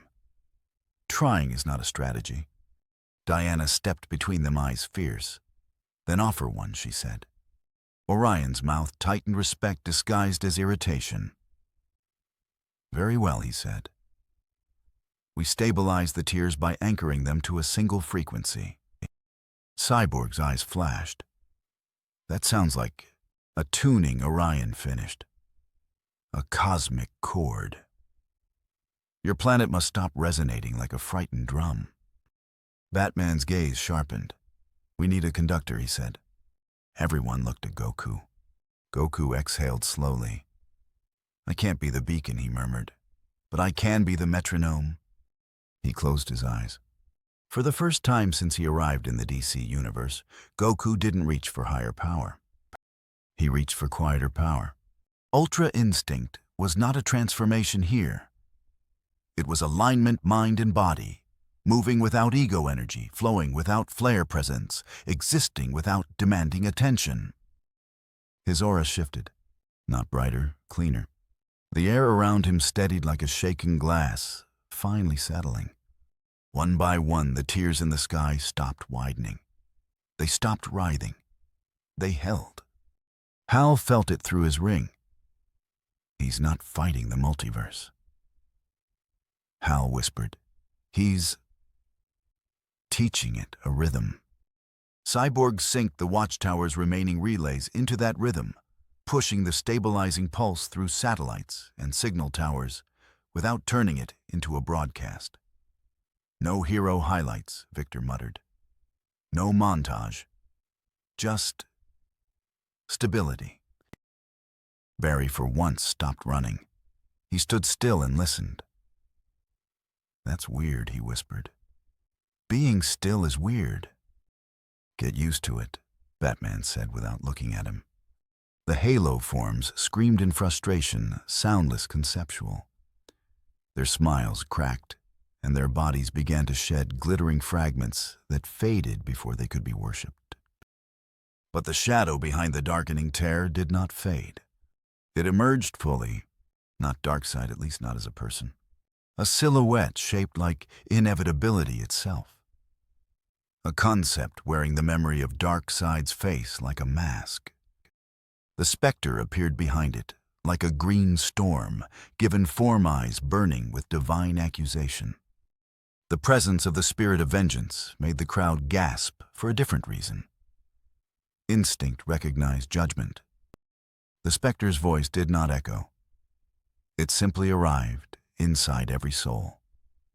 "This is not yours," it said to the concept, to the tear, to the hungry radiance that had tried to turn hope into a cage. The concept tilted its head amused. "And yet they keep inviting me," it replied, voice made of 1,000 frightened prayers. The specter's gaze swept the city, and for a second, Leo felt exposed down to his thoughts. They invite what they do not understand, and the specter declared, and they worship what they fear to build. Goku opened his eyes. He met the specter's gaze without flinching, not because he could defeat a divine concept with muscle, because he didn't feel guilty for existing. "I'm not here to take anything," Goku said quietly. "I'm here to help them remember they can move." The specter paused as if evaluating an equation it hadn't expected. Then the green storm softened just slightly. Batman noticed. Of course he did.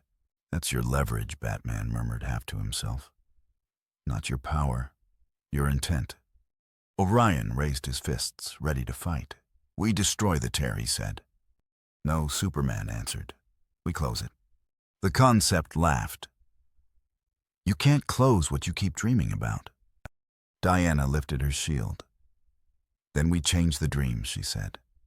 And the League, the new gods, the Martian, the Lantern, the lightning-powered boy, the technician with shaking hands, everyone did something unglamorous. They stopped staring at the tear. They moved. They worked. They helped each other. The crowd followed because crowds follow motion faster than they follow speeches. Leo grabbed a stranger's shoulder and pointed. "That way," he said. "Don't look up. Look ahead." The stranger blinked, then ran, pulling someone else with them. In that chain of ordinary action, the concept began to thin. Not defeated, not killed. Simply unfed. The tear in the sky narrowed, forced into alignment by a planet refusing to perform its helplessness. The specter turned toward Goku one last time, and the divine voice entered his mind like a verdict softened by respect. "You cannot save them forever," it said. Goku nodded. "I don't want to," he replied. "I want them to save themselves." The specter vanished in green lightning. Orion nodded once grudging. "He understands," the new god said. Batman didn't smile, but he exhaled. And for the first time since the moon cracked, the sky above Metropolis looked less like a screen and more like a home. The moral pressure didn't lift. It solidified. Goku had saved the world's future, but he had murdered its peace. The after had arrived, and it was cold, quiet, and terrifyingly real. As the white light faded, the sky over the earth was no longer bruised purple or golden honey. It was a deep, honest black, filled with stars that were no longer symbols, but distant burning suns. Leo Thorne slumped against his pod, the silence of the new world more deafening than any explosion. Goku was still standing there, his hair back to black, his clothes in tatters, looking out at the wreckage of the perfection he had just destroyed. The next act couldn't be avoided because there was no safe to return to. The silence that followed the shattering of the Fate Shield was more violent than the explosion itself. It was the sound of a world losing its background hum, the divine protection that had always softened the edges of tragedy. In Metropolis, The shimmering impossible spires that had been held aloft by nth metal and magical resonance didn't just fall. They crumbled with the heavy, pathetic sound of ordinary concrete. The script had been the glue holding the impossible together, and now that glue was gone. Leo Thorne crawled out from behind his maintenance pod, his ears ringing. He looked up expecting to see a triumphant hero. Instead, he saw a landscape of gray ash and weeping. The white light of Goku's blast had cleared, leaving behind a sky that was a terrifying infinite black. The stars no longer felt like distant friends. They felt like cold, indifferent eyes. Then came the screaming. It started with a single voice in the park, a woman clutching a small, limp form. He was supposed to come back. She wailed, her voice echoing off the skeletons of the skyscrapers. The Flash. He always restarts the clock. He always fixes it. Leo realized with a jolt of horror what had happened. In the old world, the Some Must Be Harmed group was a theoretical cost, but now it was a physical reality. Those who had been caught in the crossfire of the unreality spikes, those whose lives had been sustained by the magical overflow of the hero's previous victories, were now simply dead.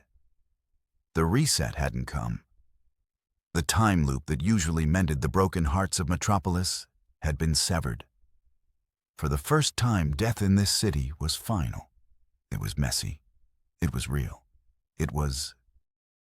Goku landed softly in the center of the park. His orange guy was scorched and blood trickled from a cut on his forehead. He looked at the woman, his eyes wide and trembling. He stepped toward her, reaching out a hand, but she recoiled as if he were a monster. "You," she shrieked, pointing a shaking finger. "You broke the world. It was perfect. We were safe. Give it back.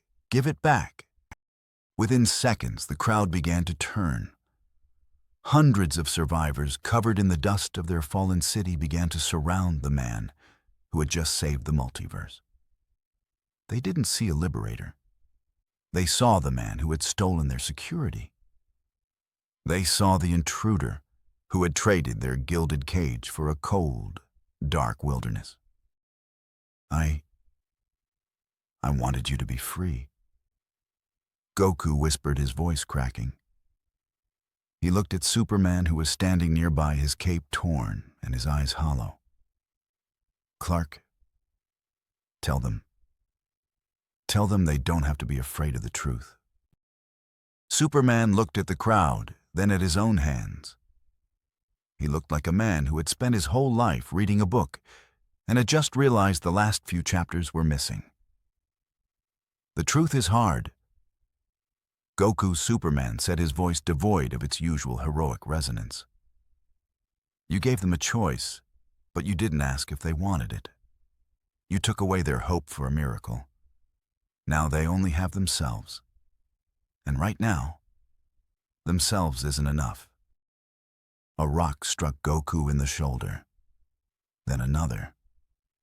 The free variable stood still, refusing to defend himself against the people he had sacrificed his own place in the multiverse to save. He tasted the bitterness of his choice. He had broken the forbidden moral rule of the hero. He had chosen a terrifying truth over a comforting lie. And now he was being crucified for it. Leo Thorne felt a surge of conflicting emotions. He was angry. He was terrified. He missed the watchtower with its predictable rhythms and its certain safety. But then he looked at his own hands. They were covered in grease and blood, but they were his. For the first time, he didn't feel like a cog in a divine machine. He felt like a man. "Shut up," Leo yelled, his voice surprising even himself. He stepped out in front of Goku, facing the angry mob. "Stop it. Look at yourselves. We weren't safe before we were pets. We were characters in a story we didn't write. Yeah, it hurts. Yeah, the world is broken. But it's ours now. We're the ones who have to fix it." The crowd paused, the momentum of their rage momentarily stalled by the raw honesty of a maintenance man. But the emotional cost was already sunk. The hero's aura had faded. Goku stood in the wreckage of Metropolis, a man who had won the war but lost the people. He had brought freedom, but he had brought it with a bill that was too high for some to pay. The moral pressure had reached its peak.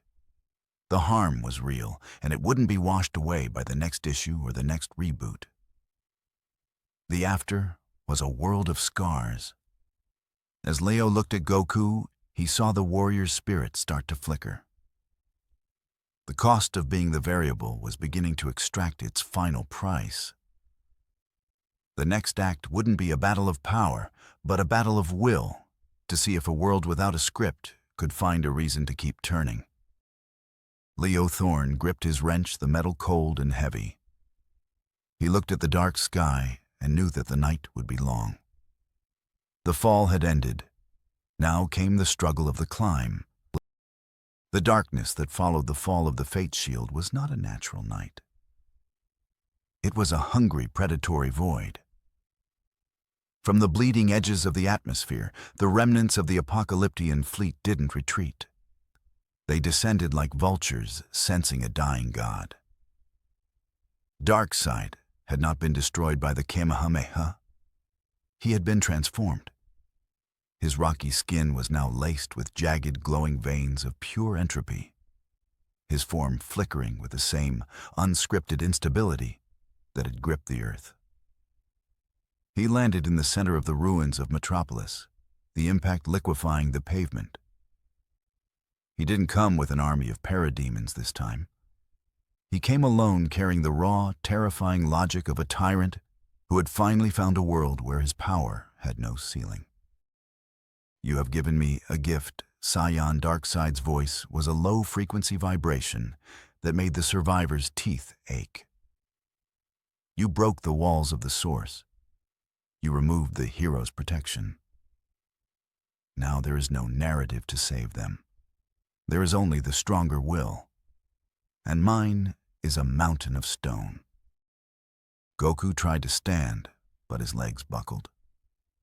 The Kai amplifier had taken more than just his energy. It had taxed his very soul, anchoring him to a reality that was still trying to reject him. Beside him, Superman and Batman stood battered and bleeding. They looked human. Without the script, their invulnerability was no longer a constant. It was a variable. "We can't win like this," Batman gritted out, clutching a broken rib. "The physics of this fight are raw. It's no longer about who's right. It's about who can endure the most reality." Goku looked at Superman. The man of steel was pale, his breathing labored. "Clark," Goku whispered, reaching out to touch Superman's shoulder. "The power you have. It's tied to the sun, to the old rules. But you have a spirit. I can feel it. It's like mine, but it's been sleeping under a blanket of responsibility. You need to wake it up. You need to learn how to breathe the world, not just live in it." Superman looked at the destruction around them, the weeping mothers, the burning skyline, and the approaching shadow of Darkseid. He looked at Leo Thorne, who was still standing between the mob and the heroes, holding a heavy industrial wrench as if it were a holy relic. "I don't know how," Superman said, his voice a ragged whisper. "You have to let the world hurt you." Goku set his eyes burning with a desperate silver light. "Stop trying to be the shield. Be the fire. Use your ki. It's going to hurt. It's going to feel like your bones are turning to glass, but it's the only way to hit someone who doesn't exist in the book anymore." As Darkseid raised a hand, preparing to unleash a wave of anti-life that would consume the remaining survivors, Leo Thorne made his choice. He didn't look at the gods. He looked at the massive nuclear fusion reactor that powered the Metropolis grid, now exposed and sparking in the wreckage of a nearby substation. The cooling systems were failing. If it went critical, it would erase 3 city blocks. But if it was pushed to the limit, it could provide the massive electrical surge Batman's remaining tactical systems needed to stabilize the hero's biosignatures. Leo ran. He didn't have super speed. He tripped over rubble.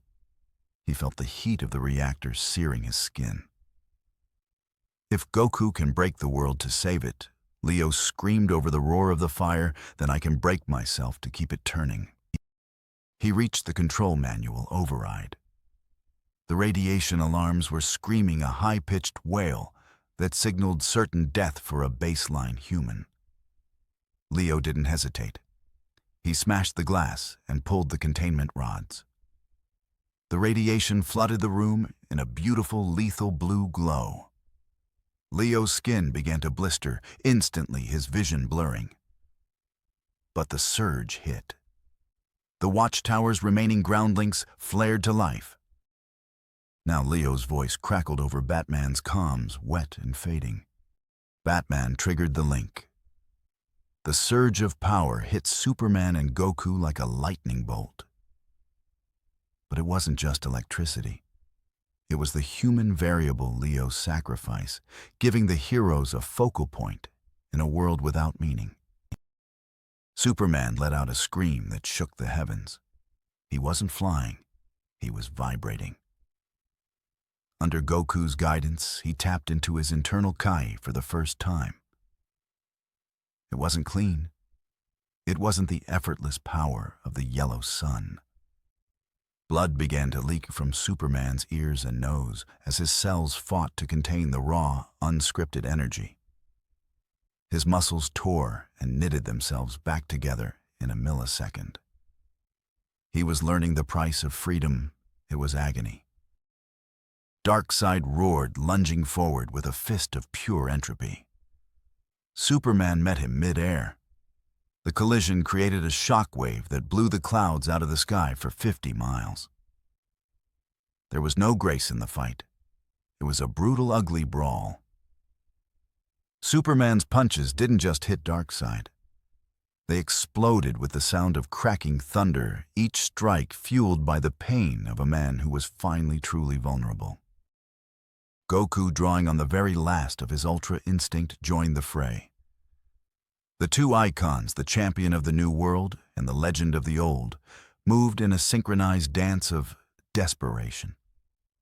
They weren't fighting for justice anymore. They were fighting for the right to exist in a world that could hurt them. Darkseid was being pushed back. The freedom Goku had brought was a weapon he hadn't accounted for. He had expected a world of victims, but he found a world of people who were learning to bleed. With a final joint effort, Goku and Superman channeled their combined ki into a single, devastating point of light. It wasn't a beam. It was a concentrated moment of now. They struck Darkseid simultaneously in the chest. The Lord of Apocalypse didn't explode. He began to fade, his rocky form turning into gray mist. He looked at them with eyes that were no longer hateful but strangely satisfied. The cycle is broken, he hissed as his essence dissolved into the cold black sky. You have won a world of scars. Enjoy your mortality. Darkseid was gone. Not hidden, not banished to another dimension, but simply extinguished from the current timeline. The silence returned, but this time it was different. It was the silence of a hospital room after a successful but grueling surgery. Superman fell to the ground, his body smoking, his skin covered in the bruises of a human man. He looked at his hands, and they were shaking. He looked toward the reactor where the blue light had faded. Goku landed beside him, his hair back to black, his body translucent. The free variable was fading. By shattering the fate shield, he had fulfilled his purpose, and the DC universe, now real and heavy, could no longer sustain a being of his specific alien frequency. The final night began with a sunrise no one could explain. Over the Atlantic, the horizon lit gold, too bright, too clean, like someone had painted hope directly onto the sky. People filmed it. People posted it. People called it a sign. The radiance answered. Halo forms gathered above cities like luminous storm clouds. They did not descend as monsters. They descended as promises, perfect silhouettes, angelic shapes, friendly faces made of light. They offered comfort that felt better than reality. They offered safety that required no effort. And when people accepted, they stopped moving. Hospitals filled with smiling patients who refused treatment because they felt fine. Firefighters put down hoses because the glow told them the flames were part of the plan. Parents stopped running because the halo forms took their children's hands and promised to lead them somewhere warm. It was beautiful. It was lethal. Batman called it what it was, a mercy trap. The League moved in formation, bright and fast. Superman didn't thunder. He spoke gently to crowds, urging motion, urging choice. Wonder Woman cut halo forms with the blunt edge of truth, breaking their spell without spilling blood. Hal built corridors of green light that guided people out of danger like glowing highways. Flash ran messages into every neighborhood on Earth, not as a hero, but as a courier, handing people water, pointing to exits, making courage contagious.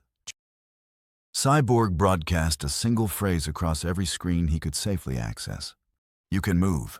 Not worship, not fear, a simple instruction.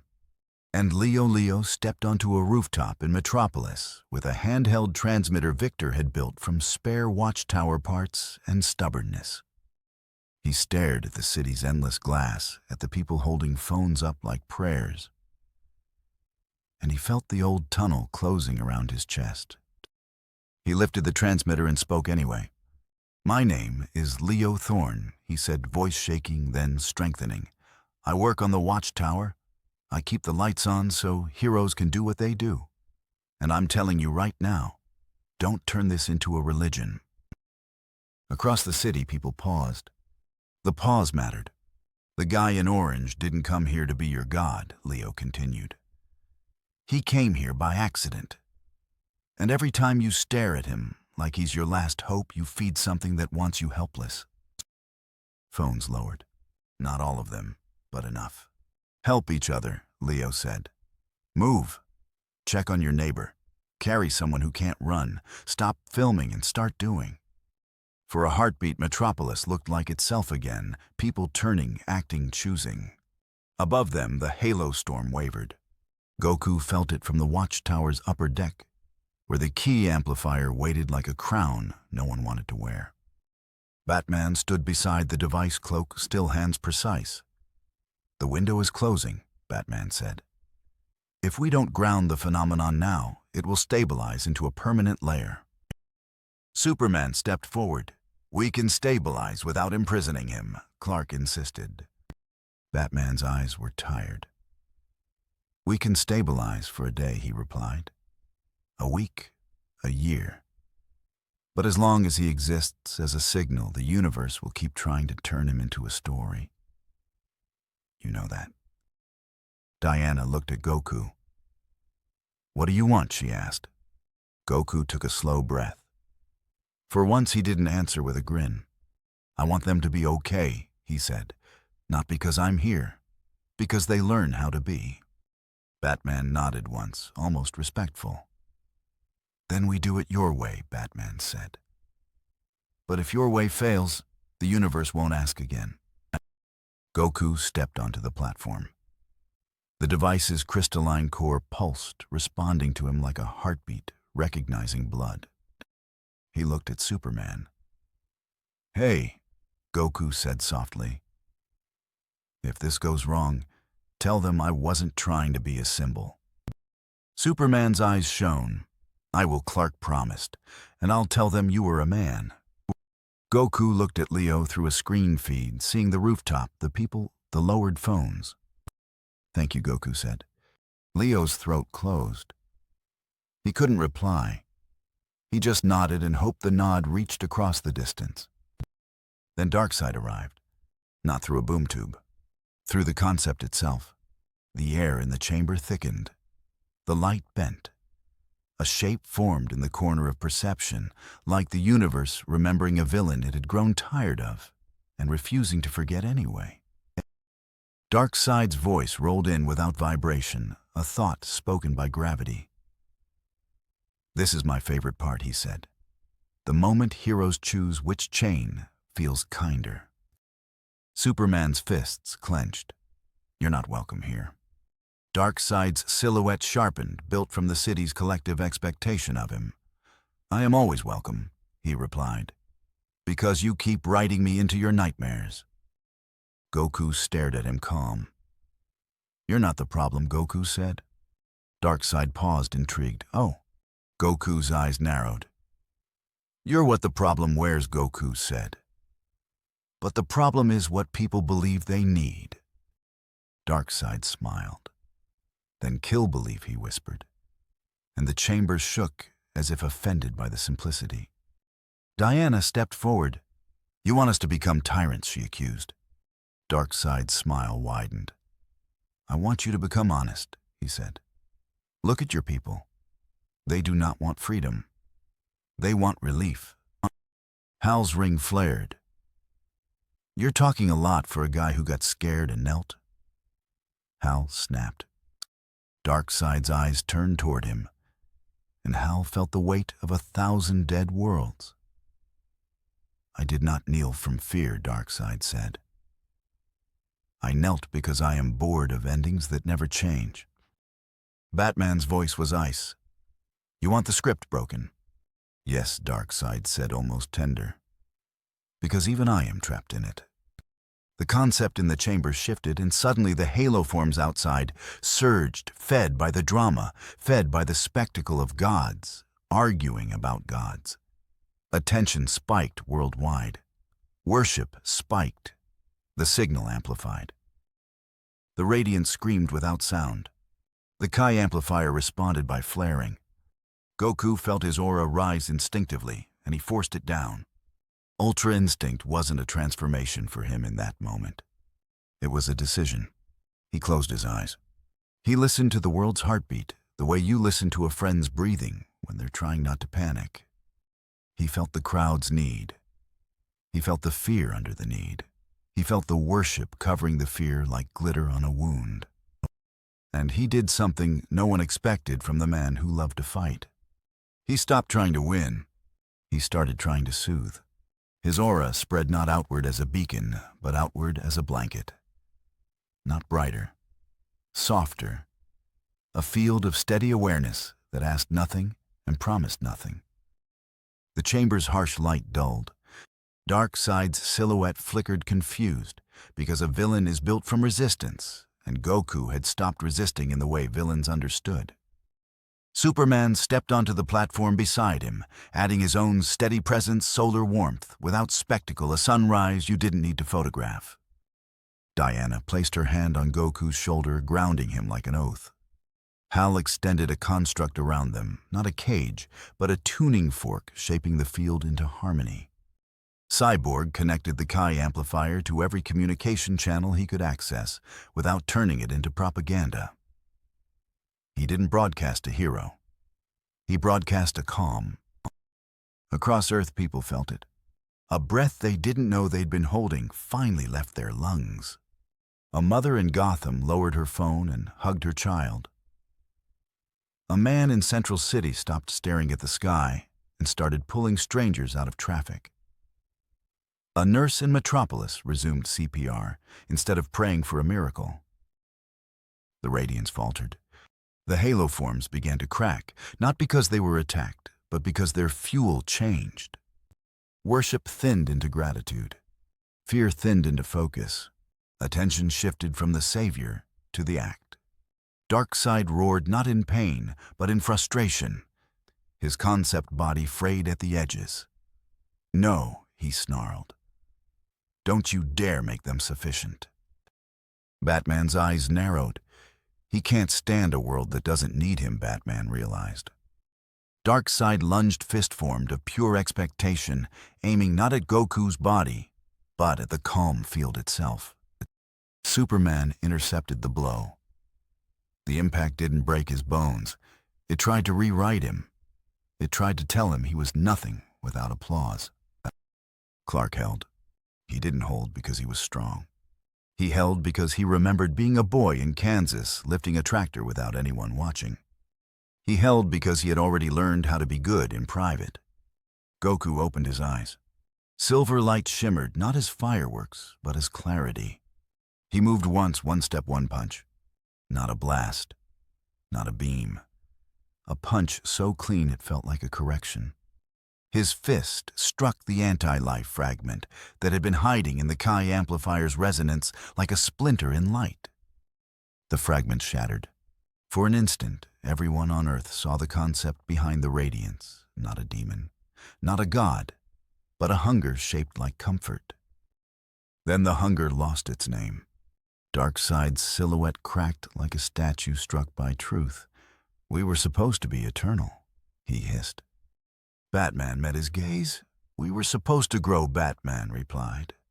Darkseid's form unraveled into harmless light, drifting upward, evaporating into a sky that suddenly looked like a sky again.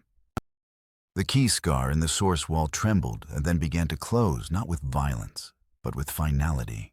A wound knitting shut because the body had stopped picking at it. Goku stood on the platform, breathing slowly. His body began to turn translucent, not dying, not exploding, simply becoming part of the frequency that no longer needed a face. Superman stepped closer, voice breaking, "Goku!" Goku smiled small, sincere. "It's okay," he said. "I think this is the right kind of ending." He looked at Leo through the feed one last time. "If people ask," Goku said gently, "tell them the truth. Tell them I wasn't the answer." Leo's eyes burned. "Then what were you?" he whispered. Goku's smile widened bright as morning. "A reminder," he said. And before he faded completely, he added one last thing, quiet enough to feel like it belonged to the listener. Not the world. If you enjoyed this journey, if you want to help more stories like this find their people, you can send a super thanks only if you feel led. No pressure. The story is already yours. Then he was gone, not as a martyr, not as a statue, as a gentle absence that left room for everyone else to move. In Metropolis, Leo stepped off the rooftop and helped a stranger carry water to a neighbor. No cameras, no chance, just hands. Leo's Superman gasped, crawling toward the reactor. They found Leo Thorne slumped against the control panel. He was still breathing, but his eyes were clouded with cataracts from the radiation, his body broken. He looked up toward the sound of Superman's boots. Did we win, Leo whispered, his voice a ghost. Superman took the maintenance man's hand. The man of steel, the god who could move planets, wept. "We won, Leo. But the cost was everything." Leo smiled, a small bloody quirk of the lips. "Good. I always hated the golden handcuffs." The moral pressure of the choice Goku had made didn't vanish with the victory. As the survivors began to crawl from the wreckage, looking at their broken city and their bleeding heroes, the debate began. Was the freedom worth the blood? Was the truth worth the loss of the miracle? Darkseid was gone, but the darkness of the unknown remained. Goku looked at the horizon where the first sun of the new era was beginning to rise. It wasn't a perfect golden sun. It was a pale, cold star casting long, jagged shadows across a world that was now, for better or worse, entirely on its own. The first dawn of the new era did not break with the triumphant fanfare of a silver age. It was a cold, sharp light that crawled across a metropolis stripped of its luster. There was no magical reconstruction, no reality warping reset. The debris remained debris. The dead remained dead. As the sun rose, it illuminated a city of stone, steel, and scars. Son Goku stood at the edge of the shattered harbor, his form now a shimmering, translucent haze. The very air of the DC universe seemed to be gently pushing him out, like a body rejecting a foreign but life-saving organ. He looked out at the horizon, his expression peaceful but tired. Beside him, Superman stood with his arm in a makeshift sling, his face humanly haggard. Batman stood a few paces back, leaning heavily on a carbon fiber cane, watching the free variable begin to dissolve into the light. "It's different now," Superman said, his voice no longer a booming authority, but the steady tone of a man who had survived a long night. "I can feel the weight of the world. Every heartbeat, every breath. It feels like it matters because it could stop. You gave us that, Goku. You gave us the end of the story." Goku turned, his silhouette flickering like a dying candle. He looked at the two heroes who had defined this reality for so long. "I didn't give you anything you didn't already have," he said, his voice sounding distant, as if echoing from another room. "I just broke the cage so you could remember how to fly. It's going to be a lot harder now. People are going to be angry. They're going to miss being safe. But they're awake. And that's the only way anyone ever gets stronger." In a nearby medical tent, Leo Thorne lay on a cot. He was blind, his body ravaged by the radiation he had embraced to save the world's chance at freedom. But as his hand brushed against the tattered fabric of his maintenance uniform, he felt something hard and smooth in his pocket. He pulled it out, a small orange sphere with 4 red stars trapped inside. It was cold, yet it pulsed with a faint rhythmic heat. It was a piece of the other, a reminder that the impossible was still possible, provided someone was willing to fight for it. Leo didn't need to see it to know what it was. He smiled, the fear that had defined his before life finally replaced by a quiet, ironclad resolve. He was no longer a witness to legends. He was a participant in reality. "The source wall is gone." Batman noted, his eyes fixed on the black sky, where stars now twinkled with a raw, unshielded intensity. "The multiverse is open. We are no longer a closed loop. We don't know what's coming next, Goku. We can't plan for it." Goku let out a small, bright laugh, the same sound that had once confused the Watchtower's sensors. "That's the best part, isn't it? If you don't know what's coming, you can't be bored." He looked at his hands, which were now almost entirely transparent.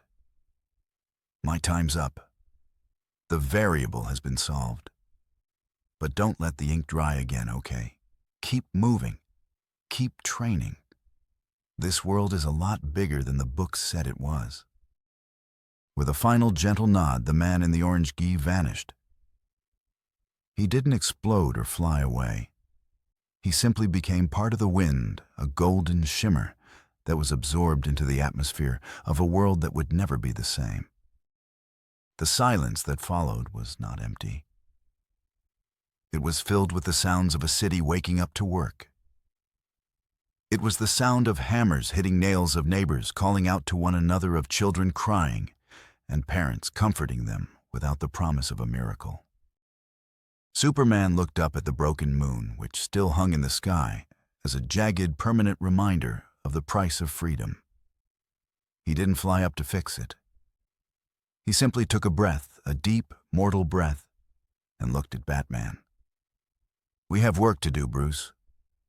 The old way is dead. We need to learn how to be heroes in a world that can't be saved by a script." "We'll start with the people," Batman replied. The camera of history pulled back, soaring over the scarred metropolis, past the fractured moon, and out into the vast, unscripted darkness of the multiverse. The fate shield was gone. The golden handcuffs were broken. The DC universe was no longer a masterpiece of order. It was a wild, dangerous, and beautiful mess. On a dusty shelf in the ruins of the watchtower, the cracked helmet of Nabu lay forgotten, its gold dull and its magic spent. Next to it, a single green sprout pushed its way through a crack in the metal floor, reaching for the light of a sun that no longer knew what was supposed to happen next. The story had ended. The life had begun. Weeks later, the world looked brighter than it had in years. The moon's fracture remained an imperfect scar in a perfect sky. People stopped calling it a curse and started calling it a reminder even the best world can break and still choose to heal. The radiance did not return as a storm, but traces of it lingered like glitter that wouldn't wash out little temptations to outsource courage. Batman didn't deny what he'd planned. He didn't excuse it either. When the League asked him if he would have activated the golden handcuffs without consent, he answered honestly. Yes, he said. And when they asked if he was glad he didn't have to, he answered again. Yes. That contradiction became the debate that never quite ended.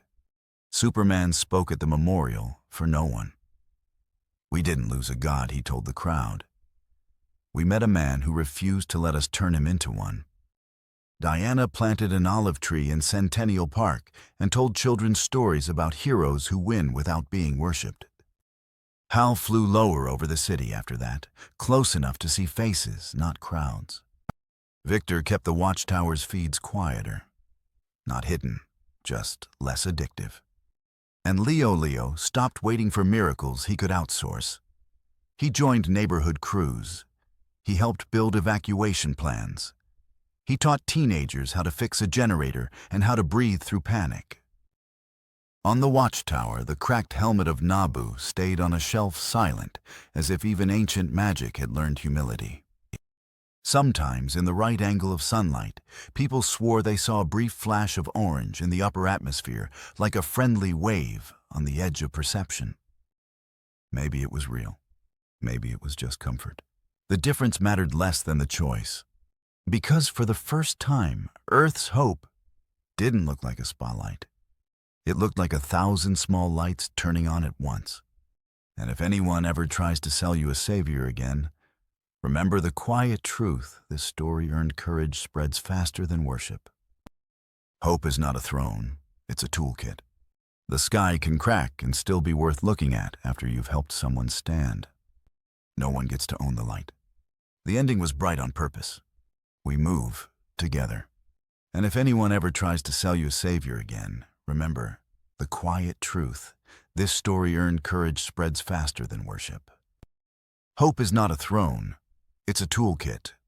The sky can crack and still be worth looking at after you've helped someone stand. No one gets to own the light. The ending was bright on purpose. We move together. And if anyone ever tries to sell you a savior again, remember the quiet truth: this story-earned courage spreads faster than worship. Hope is not a throne, it's a toolkit. The sky can crack and still be worth looking at after you've helped someone stand. No one gets to own the light. The ending was bright on purpose. We move together. And